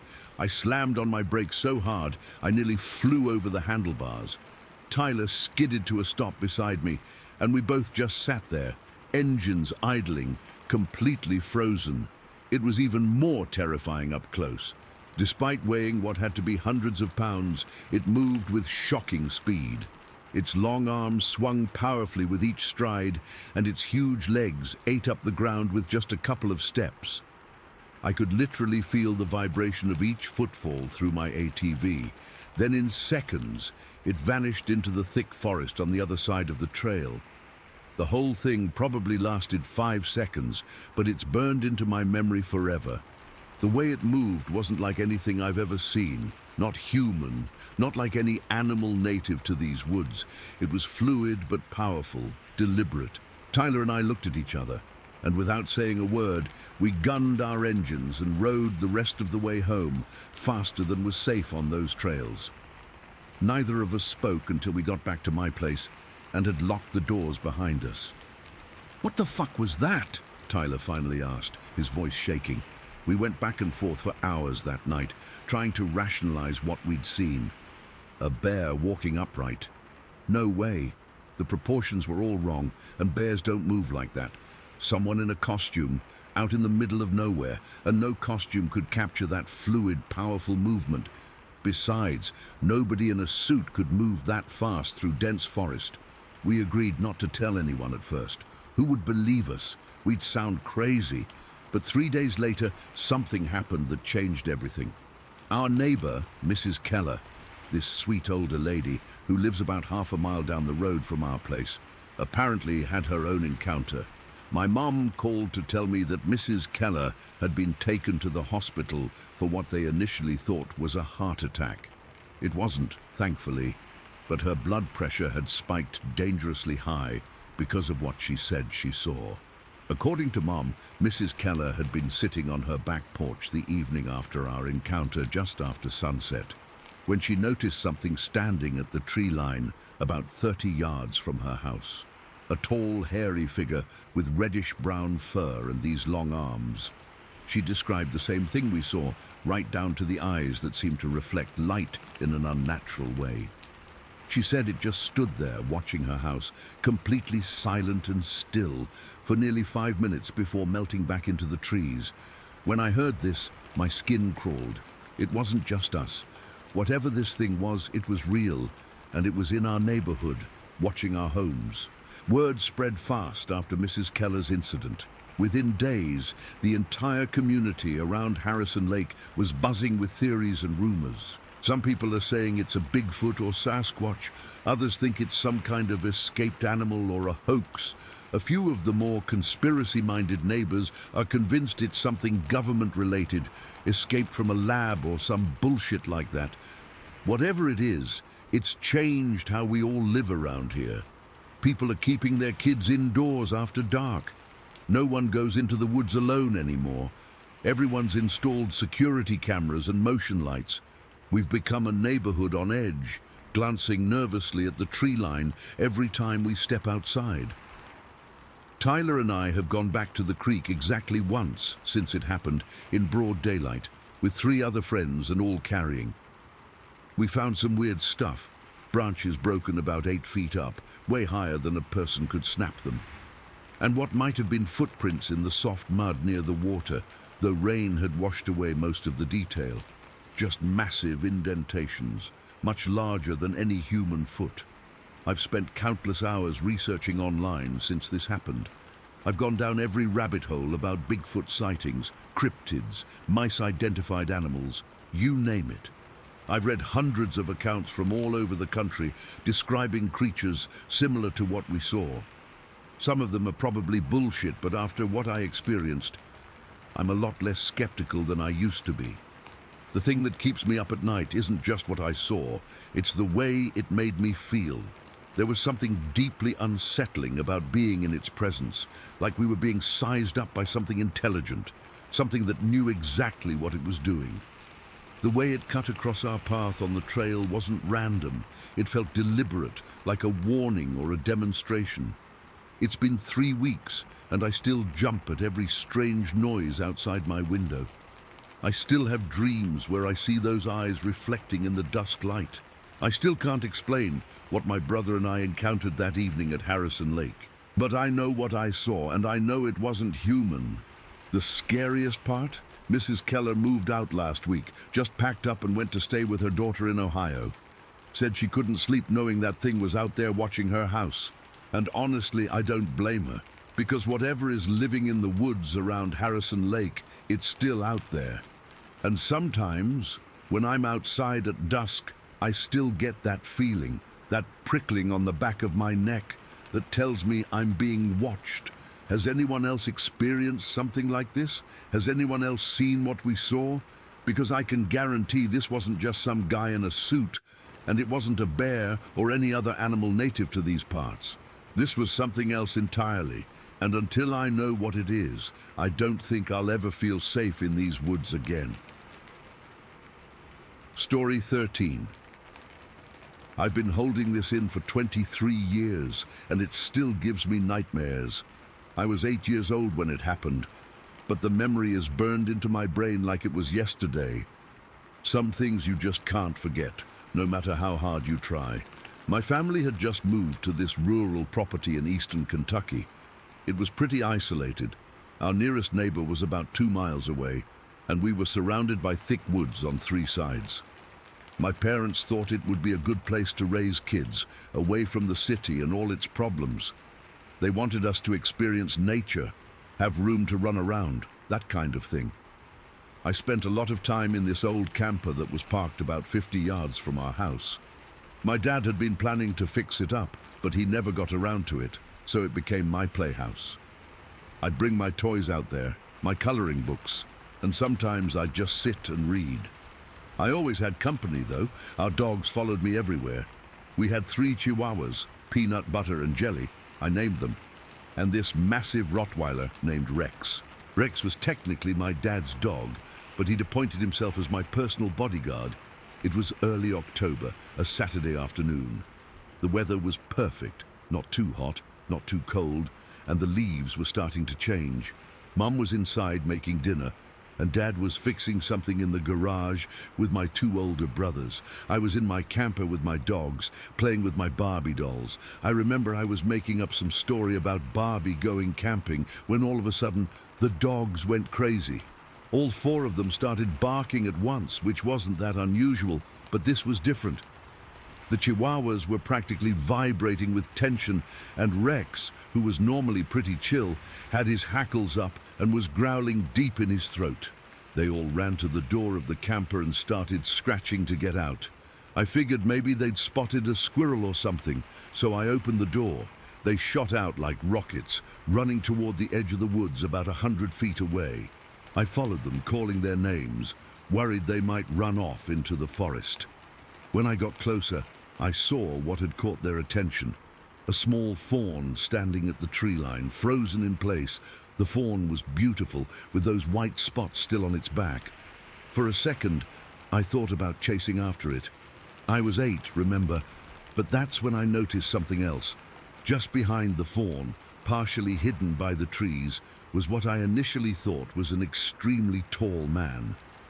At first I wasn't scared. I figured it was a hunter, or maybe a hiker who'd wandered onto our property. So I called out, "Hey, who are you?" When it turned to look at me, my blood turned to ice. It wasn't a man, not even close. Its face, God, its face was the ugliest thing I've ever seen. Kind of like a cross between a gorilla and a human, but wrong. Its forehead sloped back and it had deep-set eyes that looked almost too intelligent. Its nose was flat and wide, and its mouth was huge, with thick lips pulled back to reveal yellowish teeth. The creature was massive. I later figured it was at least 8 feet tall and covered in thick, reddish-brown hair. Not like fur, more like human hair, but all over its body. The color was weird, kind of a muddy, clay-red color. The fawn suddenly darted away, slipping under a fence that separated our yard from the deeper woods. This fence wasn't small. My dad had built it 5.5 feet high to keep deer out of Mum's garden. Without any apparent effort, this thing simply stepped over the fence, just lifted its leg and stepped over like it was nothing. I was completely frozen. The dogs had stopped barking and were now whimpering, crowding around my legs. Even Rex, who would normally charge at anything that threatened me, was cowering. The creature looked at me for what felt like forever, but was probably only a few seconds. Then it turned and disappeared into the woods. I don't remember running back to the house. My mum told me later that I burst through the door, white as a sheet, with all 4 dogs practically climbing up my legs to get inside. I couldn't speak. I was shaking so bad that my teeth were chattering, and when my mom asked what was wrong, I just couldn't get the words out. How do you explain seeing a monster? My dad came in from the garage and saw the state I was in. He knelt down in front of me, put his hands on my shoulders and said, "Emma, honey, what happened? Did you see something?" I nodded, still unable to speak. "Can you tell me what it was?" I tried, but the words wouldn't come. Finally, Dad grabbed a piece of paper and a crayon from the kitchen counter and said, "Can you draw it for me?" Drawing was something I could do. With shaking hands, I sketched out what I'd seen. The tall figure, the hairy body, the strange face. It wasn't a great drawing. I was 8 and terrified, but it was clear enough. Dad looked at the drawing for a long time, then showed it to my mom. Her face went pale. Dad turned back to me and said, "Emma, I think what you saw was a Sasquatch." I didn't know what that word meant at the time. I'd heard of Bigfoot from TV, but Sasquatch, that was a new one. Dad explained that it was another name for the same thing, a large ape-like creature that some people believed lived in the forests of North America. Mum didn't believe it. She thought I'd seen a bear standing on its hind legs, or maybe just a very tall man in the distance, that my imagination had turned into something scarier. But Dad took it seriously. He asked me exactly where I'd seen it and how it had behaved. He didn't treat me like I was making things up or like I was just a scared kid. He believed me. For the next few weeks, life went back to normal, almost. I wouldn't go near the camper anymore, and I refused to go outside alone, even in broad daylight. Dad started carrying his handgun when he went out to the garage or to check on the animals. At night, he made sure all the doors and windows were locked, something he hadn't bothered with before. Then came deer hunting season in November. Dad was an avid hunter, and he'd been looking forward to it for months. He'd built a hunting blind about a quarter mile into the woods behind our house, and early one Saturday morning, he headed out before dawn. He came back 3 hours later, his face as white as mine had been that day in October. From what he told us afterward, he'd been sitting in his blind for about an hour when a decent-sized buck wandered into the clearing in front of him.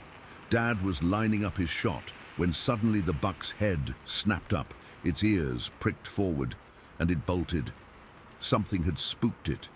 Dad was irritated. He'd been waiting for a shot all morning, and whatever had scared the deer away had cost him his chance. Thinking it might be another hunter trespassing on our property, he stood up in his blind and shouted, "Hey, you just scared off my deer. This is private property." What happened next still gives me chills. From somewhere not too far away came a sound that Dad said he'd never heard before and never wanted to hear again. It was a high-pitched scream that somehow also contained a deep, guttural roar, like a lion and a bull had somehow merged their voices. It was loud enough to echo through the trees, and it went on for several seconds. Then came the sound of breaking branches, not from the ground, but from overhead, like something big was moving through the treetops. Dad didn't stick around to see what was making the noise. He grabbed his rifle and ran all the way back to the house. When he burst through the door, he was out of breath and sweating despite the cold November air. "Get your boots on," he told my brothers, who were 16 and 14 at the time, "and grab your shotguns." Mom was freaking out, asking what was going on, but Dad just said, "I think Emma's monster is real, and it's pissed off." While my brothers were getting ready, Mom called the sheriff's department. We lived in a small county, and the sheriff was a friend of my dad's. She explained the situation as best she could, that I had seen something strange in the woods a few weeks ago, and now my dad had heard something threatening while out hunting. A deputy arrived about 30 minutes later. By then, Dad and my brothers were standing on the back porch, watching the tree line. The deputy was this young guy, probably in his 20s, who clearly thought he was being called out for nothing. He had this smirk on his face as Dad explained what had happened. "So you want me to file a report about Bigfoot scaring away your deer?" he asked, not even trying to hide his amusement. Dad wasn't laughing. I want you to take a walk with me back to my hunting blind and hear for yourself what's making that noise, he said. The deputy shrugged and agreed to go take a look. Dad, my brothers, and the deputy headed toward the woods, each of them carrying a gun. Mom, the dogs, and I watched from the kitchen window. They weren't gone more than 15 minutes. All four of them came running back, and this time the deputy wasn't smirking. He was pale and sweating, just like Dad had been. I'm going to need to call this in, he said, his voice shaking slightly. He got on his radio and called for backup, but even as he was talking, we all heard it. That same high-pitched roaring scream that Dad had described. It was distant but clear, and it made the hairs on my arms stand up. The deputy finished his call and then, to our surprise, headed for his car. Aren't you going to wait for backup? Mom asked. Ma'am, whatever's making that sound isn't something I'm equipped to handle, he said. Sheriff Jensen will be here with some more men soon. In the meantime, I suggest you all stay inside and keep your doors locked. And with that, he drove away. We never did see Sheriff Jensen or any other deputies that day. As the day wore on, things got worse. That screaming sound continued, sometimes distant, sometimes alarmingly close to the house. It would stop for a while, then start up again just when we thought it was over. The dogs were beside themselves, alternating between barking frantically and hiding under furniture. Night fell, and it was still out there. We could hear it moving around outside, heavy footsteps circling the house, the occasional snapping of a branch. Once, something hit the side of the house hard enough to rattle the windows. Dad and my brothers took turns keeping watch, guns at the ready.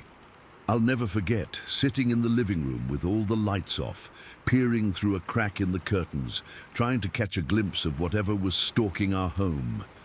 The moon was nearly full that night, casting an eerie glow over the yard. And then I saw it. A huge, shadowy figure moving along the edge of the woods. It was walking upright, swinging its long arms, its head turning from side to side as if searching for something. Or someone. Dad, I whispered. It's out there. He came to the window and looked where I was pointing. Jesus Christ, he muttered under his breath. Then louder, to my brothers. Boys, get ready. If that thing tries to come inside, we're going to have to shoot it. But it didn't try to come inside. It just paced back and forth, occasionally letting out that terrible scream until dawn began to break. As the sky lightened in the east, the creature gave one final, almost mournful cry, and then we heard it moving away through the woods. We stayed inside until the sun was fully up. Dad and my brothers finally ventured out to look around, and they found evidence of the night's visitor. Deep footprints in the soft ground around the house, much larger than any human foot. One of our trash cans had been knocked over, its contents strewn across the yard. And on the side of the house, where we'd heard that loud thump, there was a dent in the aluminum siding. Dad took photos of everything before the rain that was forecast for that afternoon could wash the evidence away. He tried showing them to the sheriff when he finally showed up around noon, but Sheriff Jensen just shook his head and suggested it might have been a bear. Dad pointed out that bears don't typically walk on two legs for extended periods, don't make sounds like what we'd heard, and don't typically circle a house all night long. The sheriff just shrugged and said he'd file a report, but not to expect much to come of it. We lived in that house for another 3 years, and though we never had another night like that one, I never felt safe there again. I'd catch glimpses of something moving in the woods, hear strange noises at night. The camper that had been my playhouse remained untouched. I never set foot in it again. Dad installed motion sensor lights all around the property and put stronger locks on all the doors and windows. He even talked about setting up trail cameras in the woods, but Mom put her foot down at that. I don't want to know if that thing is still out there, she said. I just want to pretend it never happened. But it did happen, and to this day, I can't look at the woods without wondering what might be watching me from between the trees. I can't hear a strange noise in the night without remembering that awful scream. And sometimes, in my dreams, I'm 8 years old again, standing at the edge of the woods, calling out to what I think is a man, only to see that horrible face turn toward me. I don't know what it was. Sasquatch, Bigfoot, some unknown species or something else entirely. But I know what I saw. And I know that there are things in this world that we don't understand, things that most people will never encounter, but that are very, very real. I've never talked about this publicly before. Even now, telling this story, a part of me is afraid that somehow it will hear me, know that I'm talking about it, and come looking for me again. Ridiculous, I know, but fear isn't rational. I still have the drawing I made that day. It's faded now, the crayon marks smudged from being handled so many times over the years. Sometimes I take it out and look at it, and I'm immediately 8 years old again, terrified beyond words. And I wonder, is it still out there? And if it is, does it remember me too? Story 14. I still get goosebumps thinking about what happened that night in August 2022. It's been almost 2 years, but I remember every detail like it was yesterday. I've been reading through this forum for months, but I never thought I'd be the one posting. After seeing so many similar experiences, I finally got the courage to share what my family and I saw. We were driving home from my aunt's place in Winnipeg. It was super late, between 2 and 3 in the morning, and we were all tired but happy after spending a few days with family. My dad decided to take this shortcut through the back roads near Clearwater Lake to save some time. Mum wasn't thrilled about it. She always preferred the main highways, especially at night. But Dad insisted it would cut at least 40 minutes off our drive. The road was pitch black. Like, seriously, no street lights, no houses, nothing but our headlights cutting through the darkness. The trees on both sides made it feel like we were driving through a tunnel. I was sitting in the back seat with my little brother Tommy, who had fallen asleep against the window. Mom was in the passenger seat, and Dad was driving our old SUV at about 45 miles per hour, which felt fast on those winding roads. I wasn't sleeping, just staring out the window at the trees and thinking about starting school again in September. The radio was playing quietly, some late-night talk show that Dad liked, and Mum was nodding off. It was one of those peaceful family moments, you know, the kind where everything feels safe and normal. Then we crested this hill, and I saw the small wooden bridge coming up ahead. It wasn't anything special, just one of those old country bridges over a creek. Dad slowed down a bit as we approached it. That's when I saw it. At first I thought it was just a shadow, or maybe someone had abandoned an old coat on the railing, but as we got closer I realized it was standing there, a figure, right at the edge of the bridge. "Dad," I said, my voice coming out all weird and tight. "There's someone on the bridge." Dad leaned forward in his seat, squinting through the windshield. Mom jerked awake. "What? Where?" she asked, suddenly alert. "Right there," I pointed, "on the right side." As our headlights swept across the bridge, we all saw it clearly. I'll never forget what it looked like. Never. It was huge, easily 6 or 7 feet tall, and covered in this shaggy brown hair that hung down from its body like an Irish setter's coat. You know those dogs with the really long, messy hair? It was like that, but darker and more matted. The hair wasn't super thick, though. It was kind of stringy and hung in these long patches. But its face, God, its face is what keeps me up at night sometimes. It wasn't what I expected. I'd seen those TV shows about Bigfoot and always imagined something with a flat, ape-like face. But this thing had an almost human face. The skin around its eyes and nose didn't have much hair.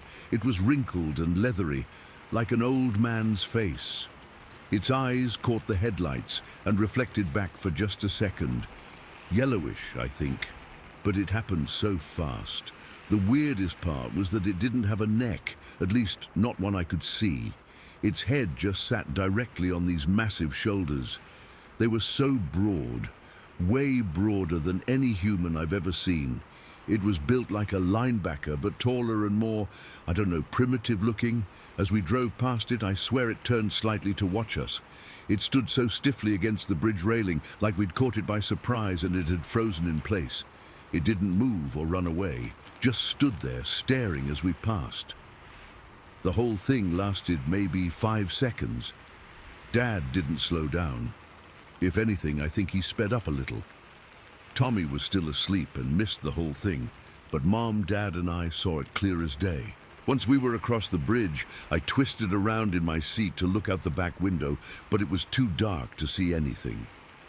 "Mom," I whispered, my heart pounding so hard I could feel it in my throat. "We should go back and look again." She whipped around to face me, her eyes wide. "Absolutely not," she hissed, glancing at Dad. Dad's knuckles were white on the steering wheel. "Everyone just stay calm," he said, in that forced calm voice parents use when they're actually freaking out. "What was that?" I asked, my voice shaking. "Did you see it? What was it?" Mom hesitated, looking at Dad again before turning back to me. "It was probably just a bear," she said, but her voice wavered. She didn't believe that any more than I did. "That wasn't a bear, Mom. It was standing upright. It looked like a man." "It was way too big to be a man," she whispered, and then added, "Just, let's not talk about it right now. Tommy's sleeping." But I couldn't let it go. "Dad, what do you think it was?" Dad cleared his throat. "I don't know, kiddo. It was dark. Could have been anything." But his voice had this edge to it, and he kept checking the rearview mirror every few seconds. We drove the rest of the way home in tense silence. Tommy slept through it all, which was probably for the best. When we got home, it was almost 4 in the morning. Mom got Tommy into bed while Dad double-checked all the locks on the doors and windows. I heard them talking in hushed voices in the kitchen after they thought I'd gone to bed. "I've never seen anything like it," Dad was saying. "It wasn't a bear, Karen." "I know," Mom replied. "But what else could it be? You don't really think—" I don't know what to think, but that thing was at least 7 feet tall. "Should we report it to someone?" Dad laughed, but it sounded nervous. "And tell them what? That we saw Bigfoot on a back road at 3 in the morning. They'll think we're crazy." "But what if it's dangerous? What if it hurts someone? It didn't look aggressive, it just stood there, like it was a surprise to see us as we were to see it." I crept back to my room after that, my mind racing. I couldn't sleep. Every time I closed my eyes, I saw that weird, wrinkled face with its deep-set eyes staring at our car. The next morning, nobody mentioned what had happened. Tommy was bouncing around the kitchen, excited to be home, completely oblivious. Mom made pancakes like it was a normal Sunday. Dad read the newspaper, but there was this tension in the air, this unspoken thing between the 3 of us who had seen it. A couple days later, I finally got up the courage to bring it up again. I cornered Dad in the garage while he was fixing his fishing rods. "Dad, about what we saw on the drive home." He looked up at me, his expression guarded. "Yeah? It was a Sasquatch, wasn't it?" He set down his tools and sighed. "Honey, I don't know what it was. Logic says it couldn't be a Sasquatch because they don't exist, right? That's what science tells us." "But you saw it too," I insisted.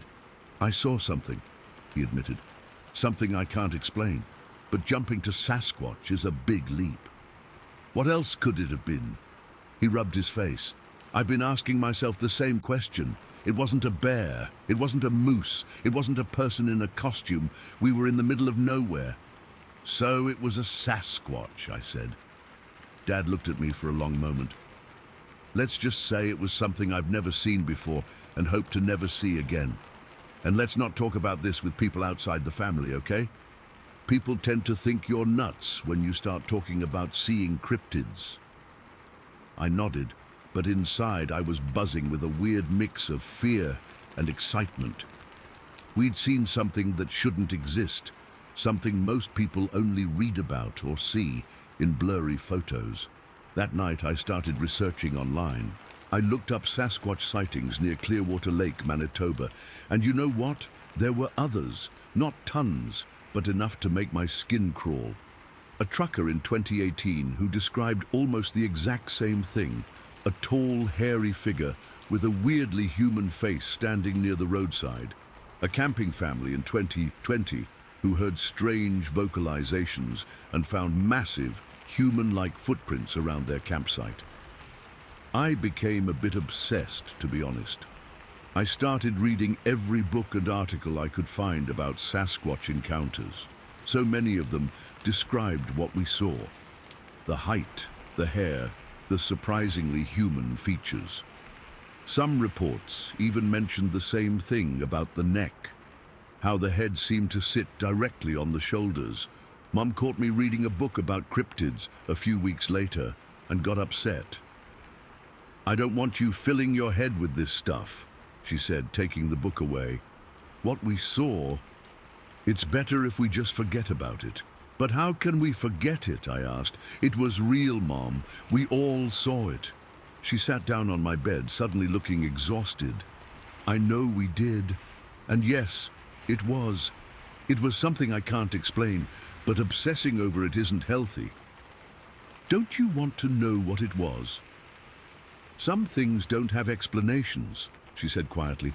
"Some things are just mysteries. And maybe they're supposed to stay that way." But I couldn't let it go. A month after our encounter, I convinced my best friend Jessie to ride bikes with me out to that bridge. I hadn't told her exactly why I wanted to go, just that I needed to check something out. It took us almost 2 hours to get there from town. The bridge looked so different in daylight, smaller, less menacing, just an ordinary wooden bridge over a creek. I walked around looking for, I don't know, footprints? Hair? Some evidence that what we'd seen was real and not some shared hallucination.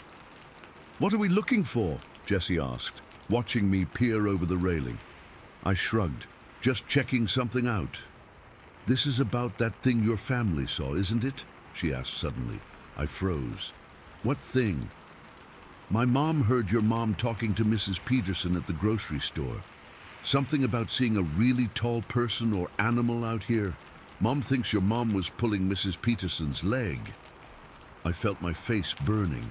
Mom had promised not to tell anyone. "It wasn't a joke," I said defensively.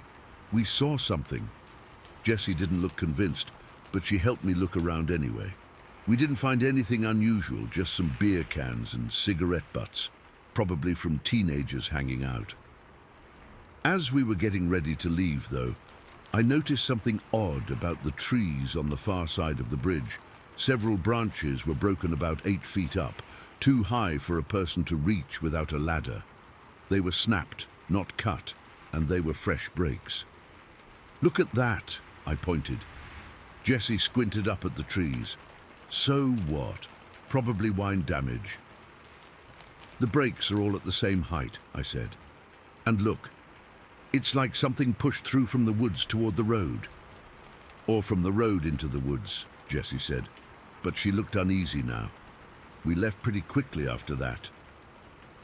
On the bike ride home, Jessie asked me what I thought I'd seen that night. "A Sasquatch," I said simply. She laughed, then realized I was serious. "Come on, those aren't real." "Then what did we see?" "It was 7 feet tall, covered in hair, with a face like an old man. What else could it be?" "I don't know," she admitted. "But Sasquatch? Really?" I didn't push it.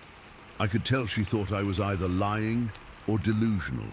After that day, I stopped talking about it completely. I still did research sometimes, but I kept it to myself. It's been almost 2 years now, and I haven't told anyone else about what happened. But I think about it all the time. Sometimes, when I can't sleep, I find myself wondering where that creature is now. Is it still out there in the woods near Clearwater Lake? Has anyone else seen it? Dad got a new job last year, and we moved to Edmonton. I'm almost grateful for the distance now, Being hundreds of miles away from that bridge makes it easier to convince myself it was just a weird one-time thing. But last month, I came across a news article about a group of hikers who went missing near Clearwater Lake. They were found 3 days later, disoriented and scared, claiming they'd been stalked through the woods by something massive that moved on 2 legs. The authorities said they probably got lost and panicked, maybe saw a bear or a moose in the darkness. I know better, and so do my parents, though we still never talk about it. That thing we saw, that Sasquatch or whatever it was, it's still out there, standing still in the dark, waiting for headlights to catch it by surprise. I still remember how it turned to watch us as we drove past, that almost human face with its ancient knowing eyes. Sometimes I wonder if it remembers us too. Story 15. I've never really told this story outside my immediate family. Even now, my hands are shaking as I type this. I guess I need to get it off my chest, and maybe someone here will understand or have experienced something similar. It happened about 5 years ago, just outside Gainesville in Ocala County. I'm a single mom, and my son Tyler was 7 at the time. That morning started like any other Tuesday, chaotic, running late, and with Tyler complaining about going to school. I had an early shift at the hospital where I work as a nurse, so I needed to drop him at my mom's for the morning before school. To save time, I decided to take this narrow back road that cuts through some marshy areas. It's not exactly a shortcut, but the traffic is usually lighter. The sun had just come up, probably around 7 a.m., and it was one of those misty Florida mornings where everything looks slightly hazy. Tyler had finally quieted down in the back seat, playing some game on my old phone. The road itself isn't great, just 2 lanes in each direction, with these shallow ditches on either side that lead into swampy areas. During rainy season, the water sometimes comes right up to the road's edge. That morning was dry, but there'd been rain the previous weekend, so everything was still damp and green. I remember I had the radio on low, some morning talk show I wasn't really listening to, and I was mentally going through my day's schedule when something caught my eye in the distance. At first, I thought it was just a large animal crossing from the left side of the road to the median strip. I automatically eased off the accelerator. Living in Florida, you get used to watching for wildlife on these back roads. I figured it was a bear, which isn't common but not unheard of in those parts. But as I got closer, maybe about 50 yards away, I realized whatever was crossing wasn't moving like any bear I'd ever seen. It was walking upright. My brain started scrambling for explanations. Maybe it was someone in dark clothes walking along the road. But no one walks out there. There's nothing around for miles except swamp and the occasional hunting cabin. And whoever or whatever this was, they were huge. By this point, I'd slowed to maybe 20 miles per hour, and I could see this thing more clearly. It had reached the median strip, which is just a stretch of grass about 6 feet wide. That's when it seemed to notice my approaching car, and it just stopped and turned. I slammed on the brakes, probably harder than I needed to. Tyler yelped from the back seat as his game went flying. "Mom, what?"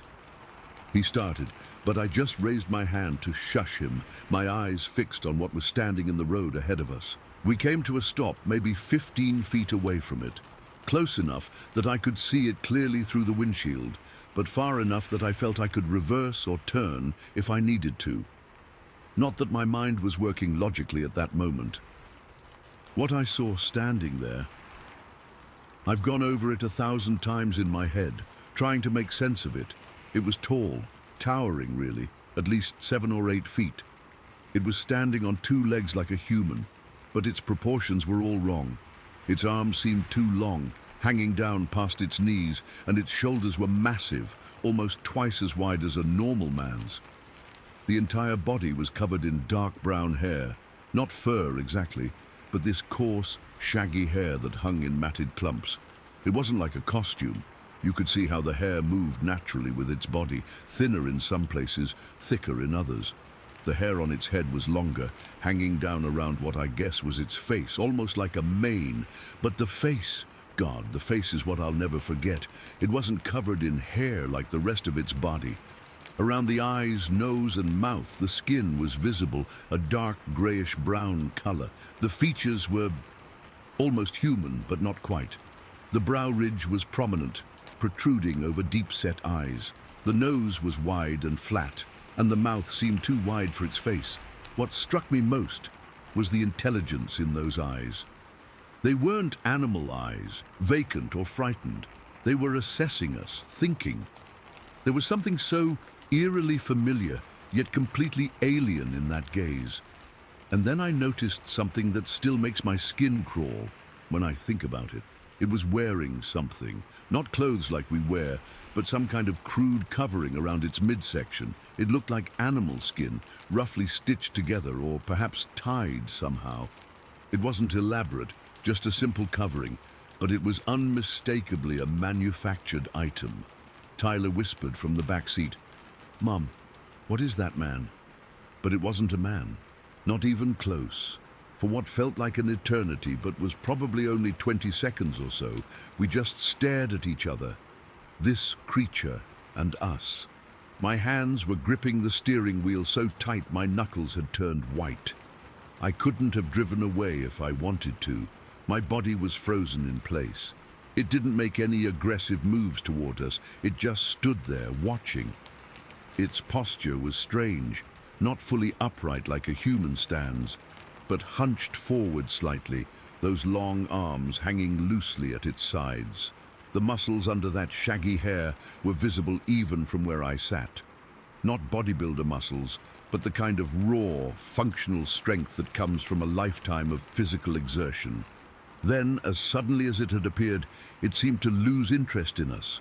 It turned away, still on two legs, and began walking across the remaining lane toward the ditch on the right side of the road.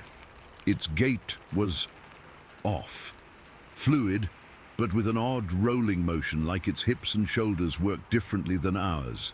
Each step covered more ground than seemed possible. I remember noticing its feet, huge bare things that reminded me absurdly of cartoon caveman feet. They were wide and flat, with what looked like tough leathery skin. No shoes, no coverings at all. When it reached the side of the road, it didn't slow down or look back. It simply descended into the ditch, which must have been about 4 feet deep, and then up the other side into the tangle of palmettos and cypress trees beyond. The vegetation swallowed it up so completely that within seconds there was no sign it had ever been there. The whole encounter, from first spotting it to watching it disappear, lasted maybe 15 seconds. But those seconds changed everything I thought I knew about the world. For a long moment after it disappeared, Tyler and I just sat there in silence. The car was still running, the air conditioning humming softly. Some cheerful DJ was chattering away on the radio about an upcoming contest. It all seemed obscenely normal compared to what we'd just witnessed. "Mom?" Tyler's voice cracked slightly. "What was that?" I didn't know what to tell him. The truth was, I had no idea what we'd just seen. My mind was racing through possibilities, a hoax, a homeless person, some kind of escaped animal. But none of them fit what we'd witnessed. "I don't know, honey," I answered honestly. My voice sounded distant to my own ears. Maybe it was someone playing a prank? But even as I said it, I knew that wasn't right. No costume could move that naturally. No human could convey that sense of wild otherness, that ancient presence. Tyler was quiet for a moment, thinking. Then he said, "I think it was a Bigfoot, Mom, like in those shows Grandpa watches." My dad was always watching those cryptid hunting shows, and Tyler sometimes watched with him. I'd always rolled my eyes at them, thinking they were just entertainment for the gullible. Now, I wasn't so sure. I put the car in drive and slowly continued down the road, constantly checking the tree line for any sign of movement. My heart was still pounding so hard I could feel it in my throat. Let's not tell everyone about this, okay?" I said to Tyler after a few minutes. People might not understand. He nodded solemnly, seeming to grasp the situation with a maturity beyond his 7 years. Will Grandpa understand? I considered this. My father had always been open-minded about such things. Maybe. We can tell him, but let's keep it between us for now. The rest of the drive to my mom's house passed in a blur. I dropped Tyler off, making up some excuse about being distracted because of work stress when my mom commented on how pale I looked. Then I drove to my shift at the hospital, operating on autopilot, my mind still back on that lonely stretch of road. During quiet moments throughout my shift, I found myself researching on my phone. I looked up Florida wildlife at first, trying to find some rational explanation, but nothing matched what we'd seen. Eventually, I found myself typing Florida Bigfoot into the search bar. That's when I learned about the skunk ape, Florida's version of Sasquatch, supposedly inhabiting the swamps and forests. Reading other people's encounter stories sent chills down my spine. The descriptions, the height, the hair, the way it moved, matched what we'd seen with eerie accuracy. That night, when I picked up Tyler from my mum's, he was bursting to talk about it. In the car, he immediately asked, "Did you find out what it was, Mom? Was it really a Bigfoot?" "I don't know for sure," I told him honestly. "Some people call it a skunk ape. It's like Florida's version of Bigfoot." "Did it want to hurt us?" His voice was small, and I realized he'd been worrying about this all day. "No, honey, it didn't seem aggressive at all. It could have approached the car if it wanted to, but it just looked at us and went on its way." This seemed to reassure him. "It looked kind of sad," he said after a moment, "like it was lonely." I hadn't thought about it that way, but looking back, there had been something almost melancholic in those eyes. Or maybe that was just my human brain trying to assign familiar emotions to something so unfamiliar. Over the next few weeks, I found myself obsessively researching cryptid sightings, particularly in Florida. I even contacted a local researcher who documented skunk ape encounters, though I used a fake name out of embarrassment. He wasn't surprised by my story at all and told me that particular stretch of road had yielded several sightings over the years. What disturbed me most was the detail about the crude covering it wore. Most accounts described the creatures as completely naked. The researcher got very excited about this detail, saying it suggested tool use and a higher level of intelligence than typically attributed to these beings. For months, I took different routes to work, adding nearly 20 minutes to my commute each way. I couldn't bring myself to drive that road again. I kept thinking about what would have happened if we'd encountered it at night instead of morning, or if we'd been on foot rather than in a car. Tyler seemed to process the experience better than I did. He drew pictures of our forest friend, as he called it, and seemed more fascinated than frightened. Kids are resilient that way, I guess. Or maybe he just hadn't fully grasped how impossible what we'd seen should have been. My father, when we finally told him, listened without interrupting. Then he shared that he'd had his own strange experience in those same woods back in the 80s. Though he'd never seen the creature as clearly as we had, it was oddly comforting to know we weren't alone. It's been 5 years now, and I still avoid that road when I can.